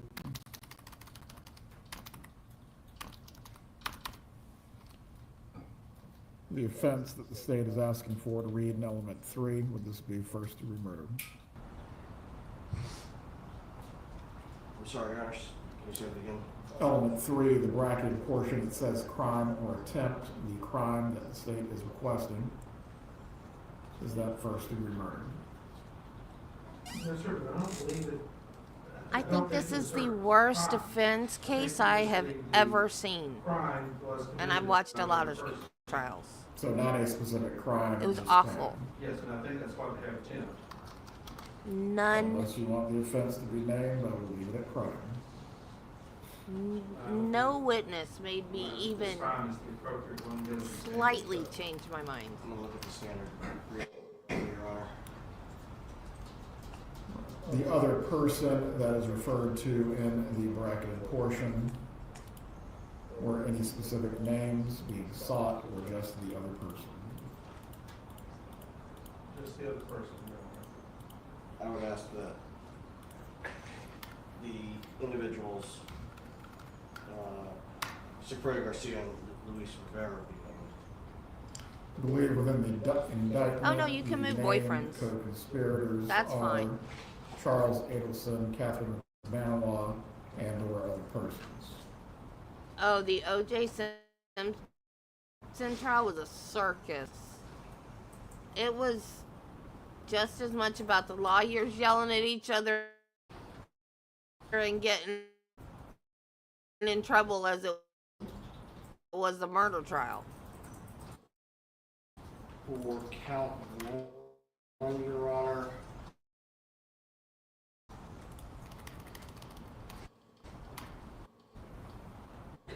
Mr. Evans. Sub B, element 3. Yes, sir, but what I'm saying for construction, you do not have to allege it in the indictment in order to be entitled to principal instruction. Well, I read the crime was committed by the person. As to the persons who committed the crime, the evidence in the record is clear. It can only be argued that Luis Rivera and Sigfredo Garcia were the actual triggermen, although who may have put them up to the act as a conspiracy, that is for the jury to determine. Any other matters that need to be addressed with 3.5 sub B? Just doing away with the firearm. That will be omitted. And Your Honor, there's something I wanted to address briefly on 3.5A. Go ahead. My reading, this is the new instruction. This is straight from the Florida Supreme Court on the Florida Bar website instruction. Well, Yeah, that case made we are Marcia making kind of the crazy, and I don't think she ever election to practiced use law the again current after instruction that. Rather than the instruction that existed in 2014, which my client would be entitled to request. This is the current instruction. I'm sorry, yes. This is the current instruction. Yes, we are making the affirmative request for this rather than the old instruction. I want to make that clear for the record. Moving on to count 2, conspiracy to commit murder. To prove the crime of criminal conspiracy, the state must prove the following 2 elements beyond a reasonable doubt. Element 1, the intent of Donna Adelson was that the offense of first-degree murder would be committed.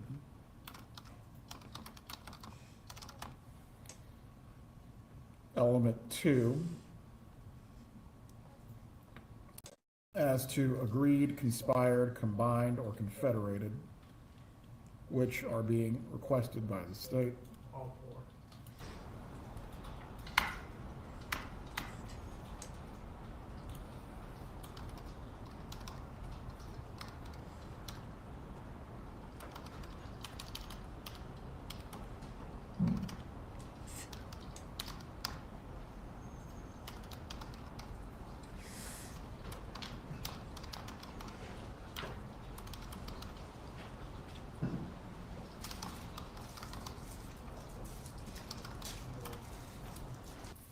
In order to carry out the intent, Donna Adelson agreed, conspired, combined, or confederated with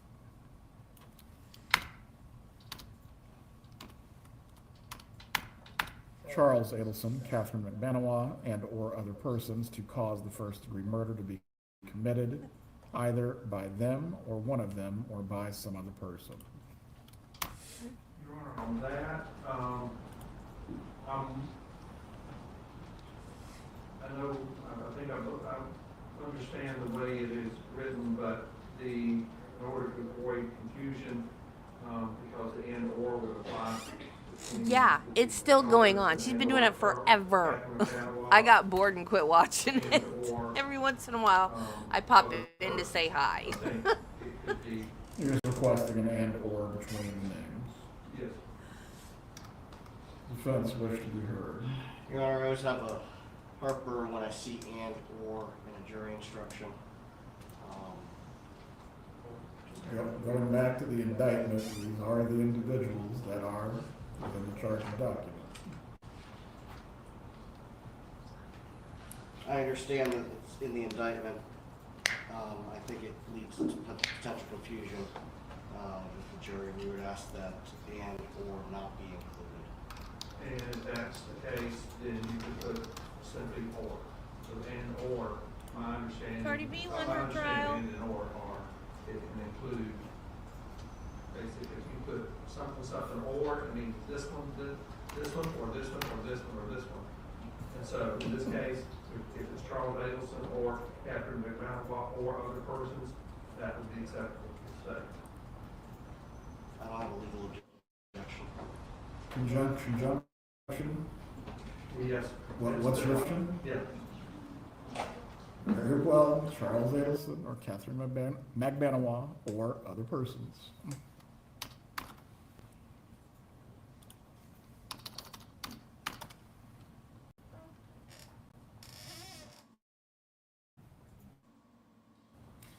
It is not necessary that the agreement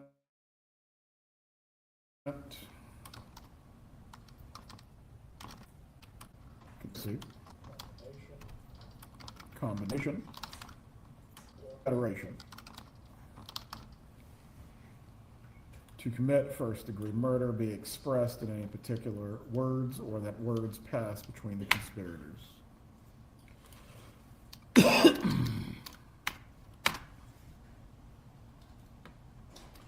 And lastly, it is not necessary that the defendant do any act in furtherance of the offense conspired. As to the affirmative defense, I'm not aware of any evidence in the record that would require this to be given. Does the defense have any argument?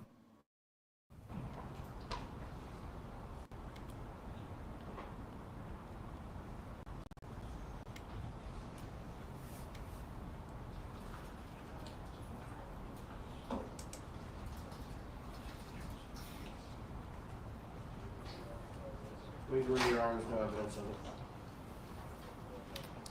It will be omitted. Count 3, solicitation to commit murder. To prove the crime of criminal solicitation, the state must prove the following 2 elements beyond a reasonable doubt. Element 1, Donna Adelson solicited Charles Adelson, Catherine McBanois, and or other persons to commit first-degree murder. As to this, the party's asking this to read with the same or that it does for conspiracy to commit. Yes, sir. Yes, Your Honor.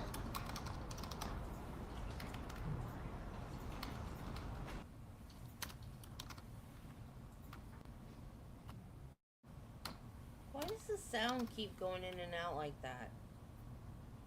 Court TV, what are you doing with the sound? That's weird. Very well. Element 1, Donna Adelson solicited Charles Adelson or Catherine McBanois or other persons to commit first-degree murder during the solicitation,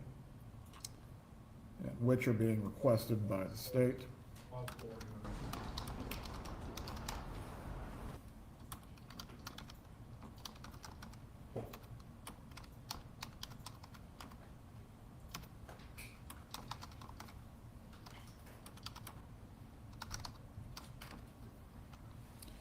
During the solicitation, Donna Adelson commanded, encouraged, hired, or requested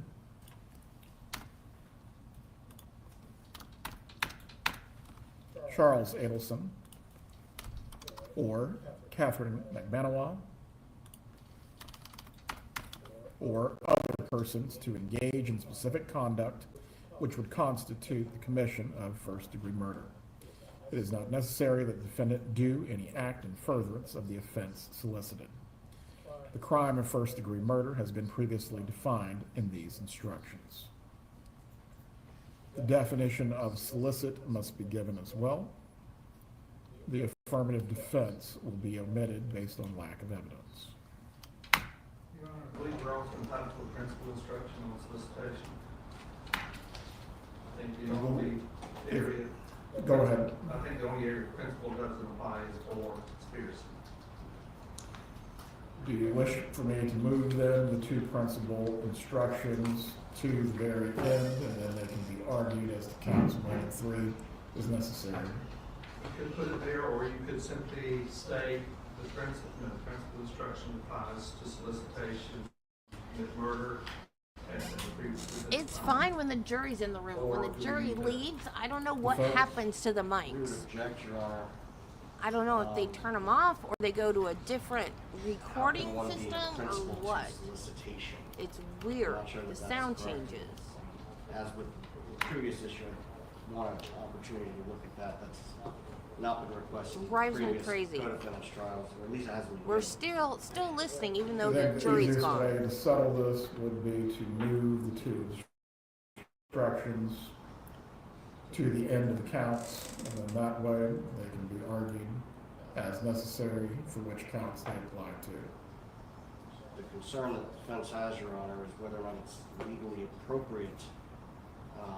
That's what I'd like the opportunity to address. As far as that, you can research the matter, whether it can be argued that someone is a principal and solicitor. Thank you. For now, I will just move the 2 instructions to the end of the counts. in the counts, it just needs to be clearly stated that conspiracy, it does not apply to the conspiracy count. I think we're all in agreement on.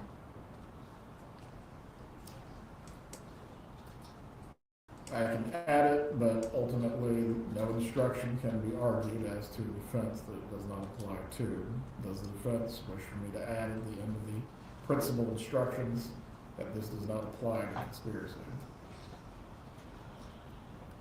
Yes, Your Honor. And that might be a moot point depending on the research that I do later.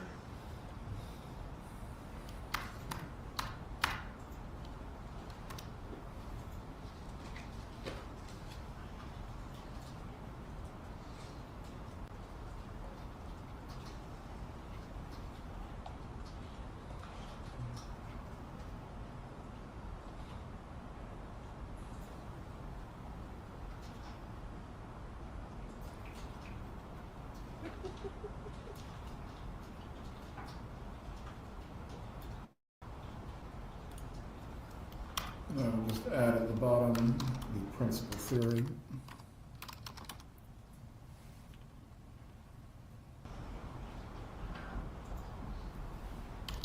Or actually, Well, they have to know they have a dad. apply. I mean, they're gonna know they weren't just immaculately concepted. Concepted?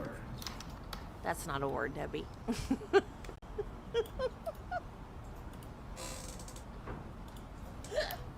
You know what I mean?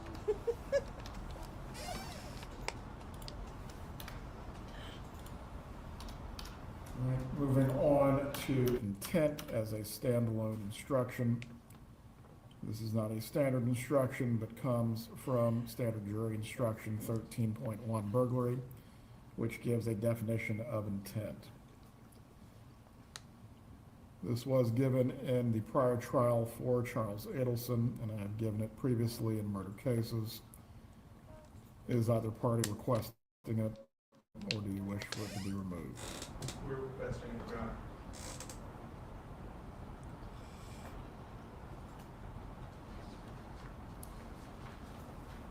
Intent instruction then will remain. We would object, Your Honor. What is the basis? Basis is it's not a standard instruction. 100%. Yeah, especially after Grandma goes to jail. Well, Grandma's already in jail. Yeah, I bet they have lots of questions now. The jury must determine whether your client had intent. Over objection, it will be given. 3.7, plea of not guilty, reasonable doubt, and burden of proof. All standard language from the current instruction. Does either party wish to be heard? No, sir. No, Your Honor. 3.9, weighing the evidence. The opening paragraph will be given.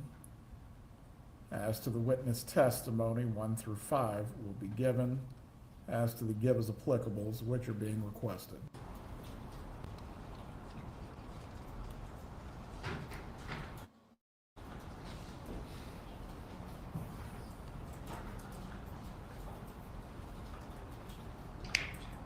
It's probably number 10, the only one we're not requesting, so 6, 7, 8, and 9.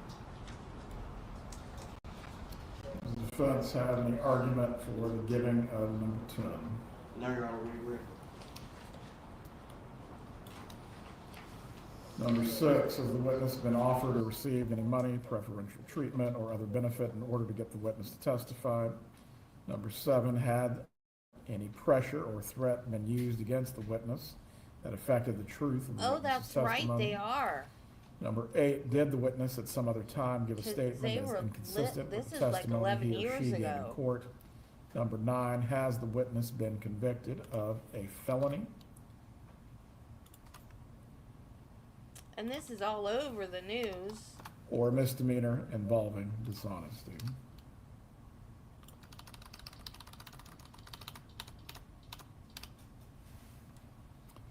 Whether the state has met its burden of proof, that will remain. To the next set of gives applicables, law enforcement witness, is this requested? Yes, Your Honor. No objection. The fact that a witness is employed in law enforcement does not mean that his or her testimony deserves more or less consideration. Expert witnesses.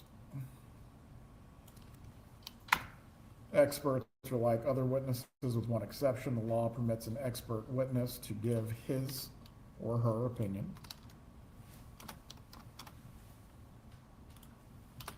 However, an expert's opinion is reliable only when given on a subject about which you believe him or her to be an expert. Like other witnesses, you may believe or disbelieve all or any part of an expert's testimony. As to the issue that came up earlier with the testimony of Linda Bailey, is the state requesting any instruction to be given to the jury concerning that testimony?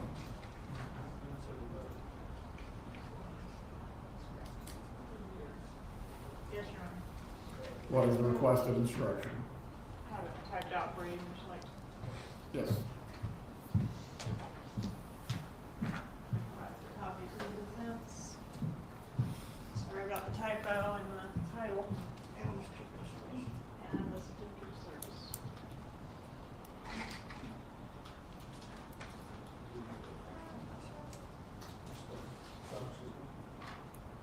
It's all on Mr. Evans. All right, as to the requested instruction. So if was the Wendy witness goes to present jail, in what's gonna court happen to during the testimony kids? of another witness or other witnesses? Did the witness Well, the violate oldest the one court's will order be not to be present an in the adult courtroom by the during time that testimony of happens. another witness or witnesses? Probably. What is the defense's position? Just a moment.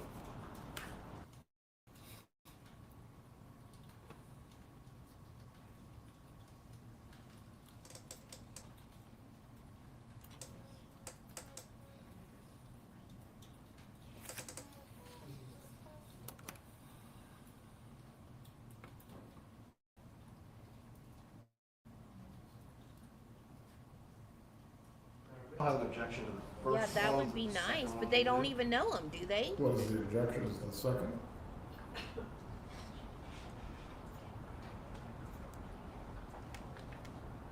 Your Honor, it's based, witnesses' presence in the courtroom was based on our apparent misunderstanding of the discussion that we had at sidebar last week. As a result, we think that the first one is an accurate statement of the law, but under the facts, the second one would be inappropriate. Mr. Kappelman, what is your argument for the giving of the second?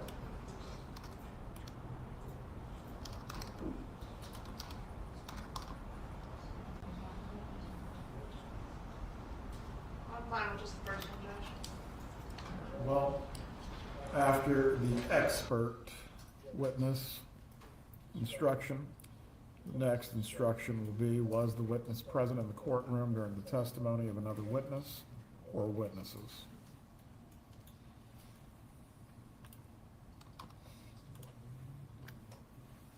Accomplices and informants. You must consider the testimony of some witnesses with more caution than others. For example, a witness who claims to have helped the defendant commit a crime has been promised immunity from prosecution, hopes to gain more favorable treatment in his or her own case. I believe we have number 3 of the bracketed portions. Are any others being sought? Your Honor, it has just dawned on me where you're sticking the previous requested instruction about the witness was present in the courtroom during the testimony of another. Yes. That's probably better under weighing the evidence as opposed to, because You're asking for this then to be inserted into the 10, or what would be the 9 questions and make it 10? yes, because I don't know how much sense it would make if we read, like other witnesses, you may believe, disbelieve all or any expert testimony, and then was the witness present in the courtroom during the testimony of another witness or witnesses. Certainly it's hanging out there as to what does that mean? I understand what you're getting at. Does the defense wish to be heard as to the position? We don't have a legal objection, Your Honor. Then it will be question 10. Let me move that now.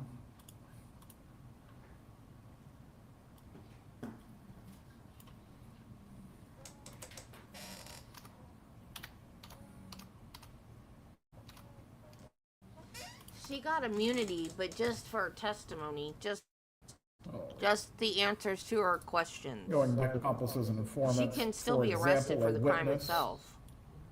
who hopes to gain more favorable treatment in his or her own case.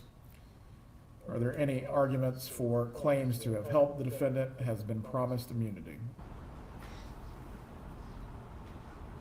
Not from the defense, Your Honor. Those will be admitted. You must consider the testimony of some witnesses with more caution than others. For example, a witness who hopes to gain more favorable treatment in his or her own case may have a reason to make a false statement in order to strike a good bargain with the state.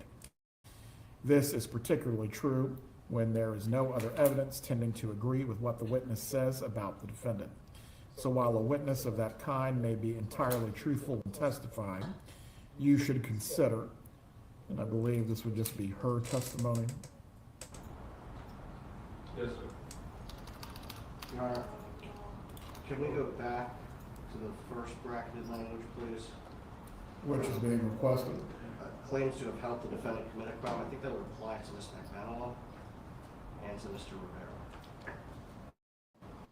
State. Sir. Sign here. So for the record, as I understand it, of the bracketed languages under accomplices and informants, Who claims to have helped the defendant commit a crime or hopes to gain more favorable treatment. all right, yes, sir.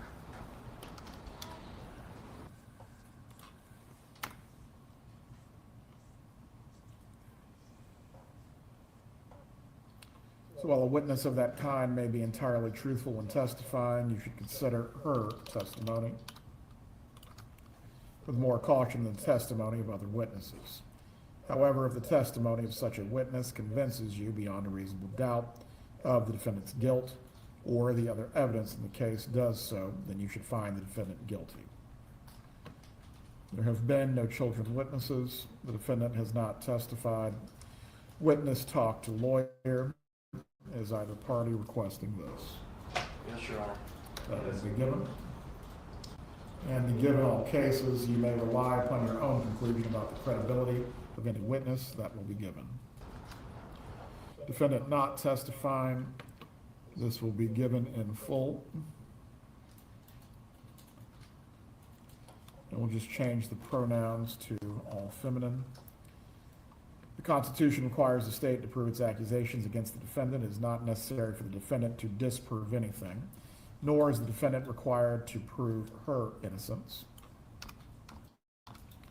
It is up to the state to prove the defendant's guilt by evidence. The defendant exercised a fundamental right by choosing not to be a witness in this case. You must not view this as an admission of guilt or be influenced in any way by her decision. No juror should ever be concerned that the defendant did or did not take the witness stand to give testimony in the case. As to defendant's statements, I do not believe there was ever a statement given by the defendant to law enforcement. This specifically goes to whether the statement was freely and voluntarily made. As to that, as there is no law enforcement statement, this will be removed. Does any party wish to be heard concerning this? No, sir. No, Your Honor. Rules for deliberation. Standard instruction, this will be given. Does either party wish to be heard? No, sir. No, Your Honor. Cautionary instruction, does either party wish to be heard? No, sir. No, Your Honor. Single defendant, multiple counts, does either party wish to be heard? No, sir. No objection. 3.12 verdict. Any objection or request? No. Moving on to the verdict form. Count 1, we the jury finds as follows. As to count 1 of the indictment, first-degree murder. Check only one letter choice as to this count. Option A, defendant is guilty of first-degree murder. Option B, defendant is guilty of the lesser included offense of second-degree murder. Option C, the defendant is guilty of the lesser included offense of manslaughter. Option D, the defendant is not guilty as to count 1. Any objection or request? I'll make the same request that I make in all cases. We would request that not guilty be the first option, since she has the presumption of innocence. We would also request that the words guilty and not guilty not be in all caps and bold. As to replacing the order, I believe the standard instruction not only identifies guilty, not guilty, but the state is the plaintiff in this matter and has brought the action. They are entitled to the first option. That is overruled. As to the options being in bold or not, does the state have a position at which is the raise? The only thing I would suggest if we leave them in bold, it makes it clearer for the jury to differentiate between each of the counts, but I don't have any real strong feeling that I see why they would be in bold. So you are requesting for it to remain the same or to not be bold? I request they remain the same simply because I think it makes it much clearer to the jury to identify what is what. It's not suggesting anything, it's just making sure they recognize which box they're checking. Very well. It will remain in bold. This is for the purpose of clarity. No other purpose is involved. As to count 2, we, the jury, finds as follows as the count 2 of the indictment: conspiracy to commit murder. Check, only one letter choice as to Why this all count. caps offends people, but it does. About all caps for the guilty, not guilty words in count 1. This is stylistic because ultimately this has no bearing on how they're evaluating the evidence, correct? The same reason why I'm asking for the names of the charges to be in regular caps, not all caps, throughout the instructions. It's the same principle. State, do you have a position? Your Honor, I think it's, to me, and when it comes time to sign the verdict, we want it real clear which boxes they are checking. I think this makes it the most clear. That's the reason I think the all caps and the bold are appropriate. The only stylistic change I would suggest, and like count 1, probably need to move the re-murder that's up under it over to fully under B, under subsection B, and manslaughter fully under subsection C, so it's not up under the check box. But other than that, I think throughout the verdict form, we're going to be asking the same thing. Leave it as is, because I think it makes it much clearer to the jury when they're looking at it, you know what you're checking. As to the body of the instructions, we'll grant the defense's request for the verdict form itself. Again, the object specifically is to have clarity as to what verdict the jury is reaching and why. The form will remain as it's currently presented. 2 options, guilty and not guilty for count 2. Same 2 options for count 3, guilty and not guilty. Yes, Your Honor, for count 3, that you move it off page 16 to the top of page 17. I've been making several edits, so my pages aren't the same, but it will flow to where it's not being broken up between pages. No, he sent them home for the day. All right, closing argument 2.7. Any objection or request? No, sir.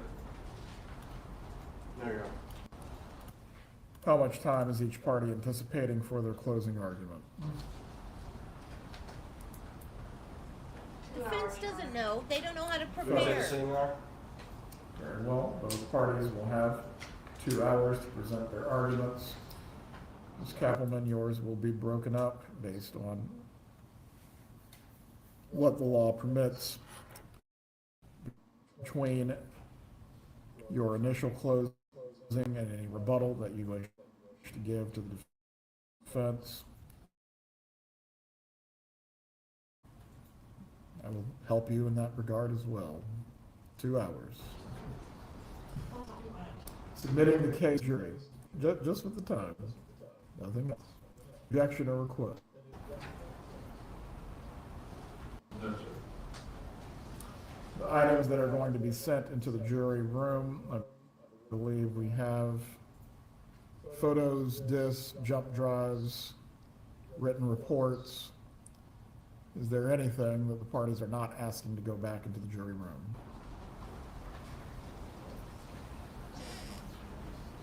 Just the demonstratives, Judge, on the exhibits, I think. A demonstrative is not admitted. So yes, I would agree, it is not go back into the jury room. Ms. Dugan and I spoke earlier during the trial about going through, especially For closing our All right, and I will just leave it then, photographic discs, jump drives,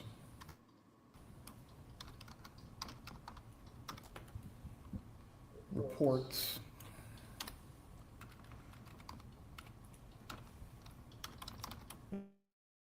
and document exhibits will be sent to the jury room with you when you begin to deliberate. If you wish to see any other exhibits, please request that in writing. And the final instruction, when we reach the end of the case, instruction upon discharge of the jury, standard language once again, any objection or request? No, sir.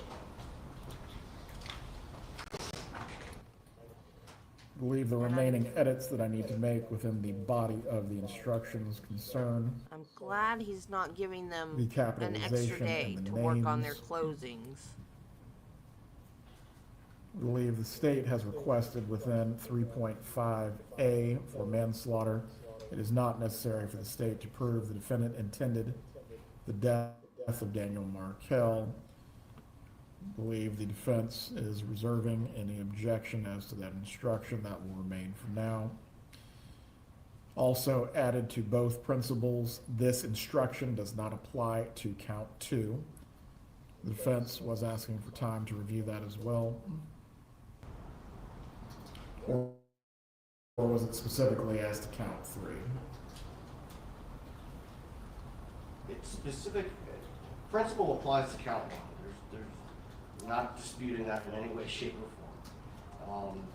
I wanted the opportunity to look at it as to count 3. As to the language, this instruction does not apply to count 2 appearing in both principal instructions as the defense wished to be heard. No, Your Honor. I am not catching Once everything I've they're made saying. my edits, I will send through my assistant an updated copy of the instructions. I will also rule on the items that were submitted by the defense prior to the end of its case. And then from there, we will roll into the instructions and the closings tomorrow morning. Please report by 8:30. We will await the jurors. Any And be issues that ready. can be resolved concerning the exhibits. Certainly confer. Or I will drive to Tallahassee and tomorrow. kick your butt. Recess. Don't make me do that.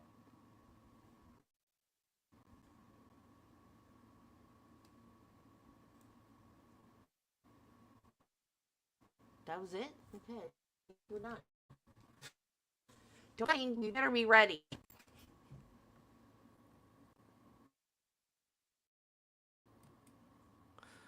Man, that ended abruptly.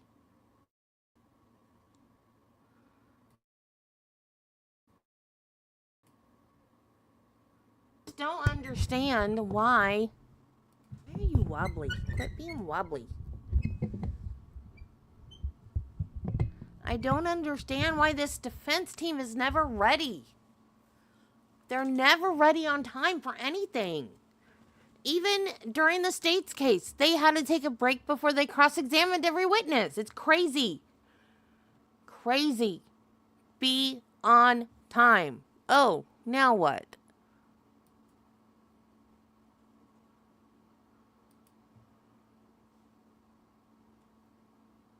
Well, there's no sound, but there's camera back in the courtroom again.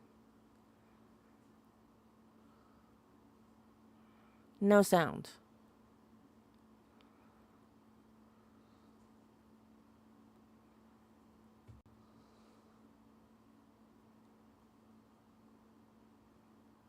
Nothing. They just turned the camera back on for no reason.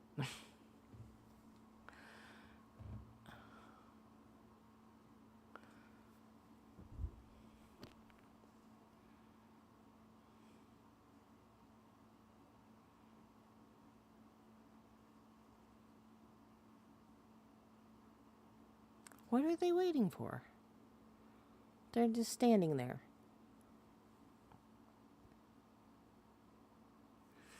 No, I think that whole thing with Donna was, I don't know what she thought it was going to get her, but she was like, I don't know, Judge.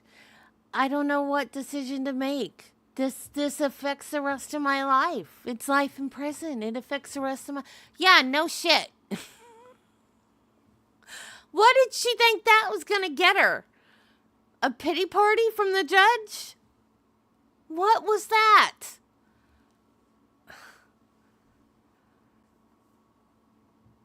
And I thought for sure...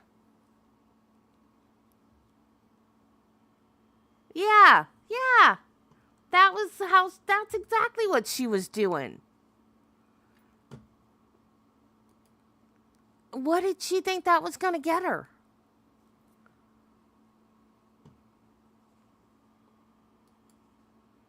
I ain't going to get you anything, lady. If you want to defend yourself...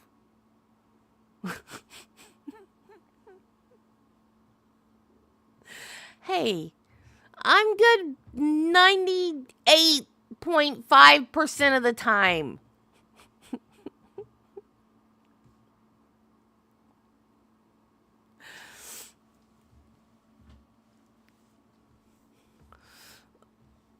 If she wanted to defend herself, she should act like she's like, not smart, sane, a sane person, and get on the stand and tell a story like Charlie did and say, this is what happened. A man approached me on the street, just like Charlie did. But no, she wants to stand there and say, well, I don't know, Judge. I don't know. This affects the rest of my life. I don't know what to do.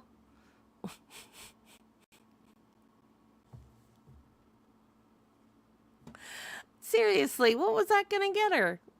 Jeez. All right, guys. So, I guess, they'll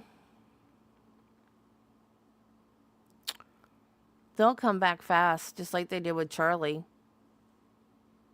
At least I think they will. What do you guys think? I think it probably would have been, they'd come back faster if she testified. But, I mean, I still think it's obvious that she was involved. Because she signed the checks. And that whole, well, you can't prove that she was outside his house because she could have, the phone could have just been pinging off a tower nearby. Oh, 99.5? Okay. All right, mother.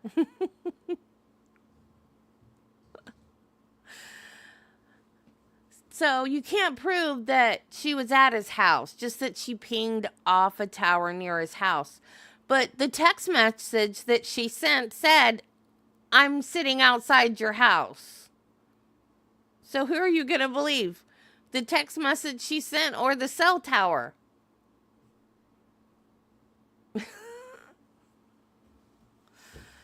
And then he texted back, what, I'm 10 minutes away or something like that. So to me, that's a plan in a normal world, in a sane world where things make sense. That implies stay there. I will be there in 10 minutes. Why else? I'm burping up Parmesan garlic zucchini fries now. Sorry. That implies if someone texts you, I'm outside your house, and then you text them back, I'm 10 minutes away, or I'll be there in 10 minutes, or whatever he said, that implies stay there. I will be there in 10 minutes. Like, that's a meetup thing. I'm at your house. Okay, I'll be there in 10 minutes. So to get someone up there on the stand and say, oh, she wasn't necessarily outside his house, she could have been pinging off a tower near his house, then why did she write the text that said, I'm outside your house? Make it make sense. I don't think they'll be out long. So, there goes Wiggles breaking up with me again.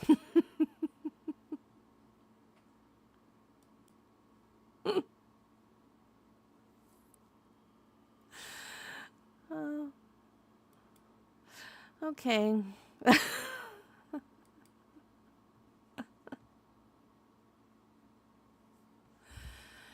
So, because I'm trying to figure out what to do during the 3 hours or so they're going to be deliberating.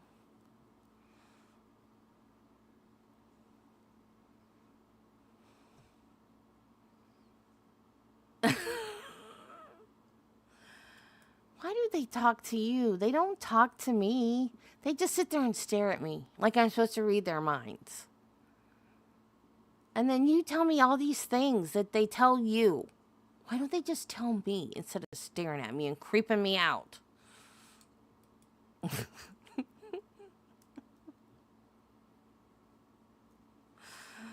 I don't know what to do. This is always my thing. I don't ever know what to do during jury deliberation. When it's long, we can always just keep doing our trial of the past. But when it's short like that, because I hate jumping back and forth and back and forth. I like to do a separate, because I do my playlist for the trials, I like to do a separate verdict so I can stick it in the playlist. So if people are just, just watching the live trial, then they can pop in. Speaking of people that watch live trials, where's Ken been? Anyway, I'll still make, I don't know. I guess we can go back to Betty after closings, and then I'll just make like a placeholder for the verdict, and then we can pop back over there for the I don't know.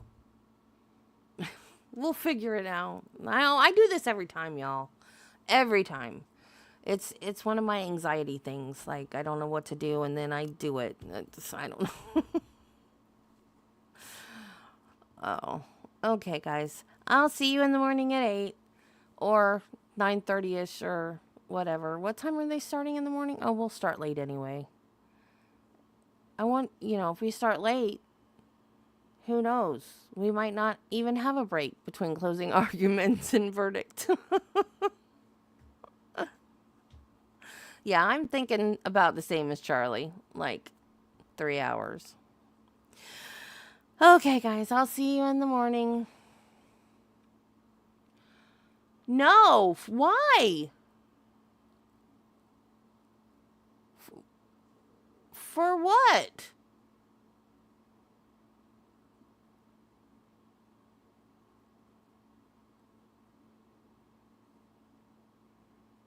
How'd he get a copyright strike on that?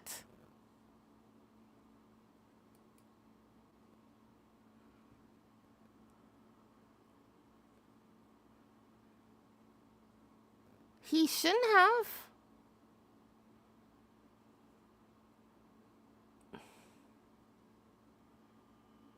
I can't for the life of me figure out how that became a copyright strike. Recovery addict. He did on Friday night, because Rob couldn't do Friday Night Frenzy Friday night. He did Charlie's direct, and then Monday he did his cross-examination. He did Georgia doing the cross-examination and the closing and the verdict. That's weird. Just the verdict or the whole thing? That's weird. That doesn't make any sense. But he didn't get copyrighted for the Friday night? That's weird. I don't think you ever know until you upload something and then you get the copyright strike. I don't think you ever know what you're going to get. Like that, I got copyright struck on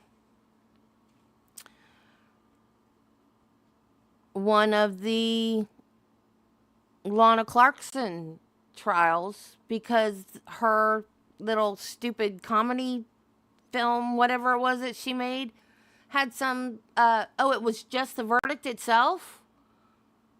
Oh, I wonder if somebody, I bet somebody bought it to use in a documentary or something. I bet that's what happened. So it's copyrighted by somebody. But there was Steely Dan music in Lana Clarkson's little thing. And so I got copyrighted for that. I had to go back in and erase the music. And then there was another part, I think it was during closing arguments, where they started playing music and I muted it. And I didn't get copyright struck. So even though there was just like a little smidgen at the beginning, it didn't copyright claim me. I expected it to, but it didn't. I guess I muted it in time that it didn't matter. I think it was the same song too. So, okay, guys. All right. Be kind to people, love your family, and Jesus loves you, and so do I. Have a great evening. I'll see you in the morning at 8. I love y'all. Bye.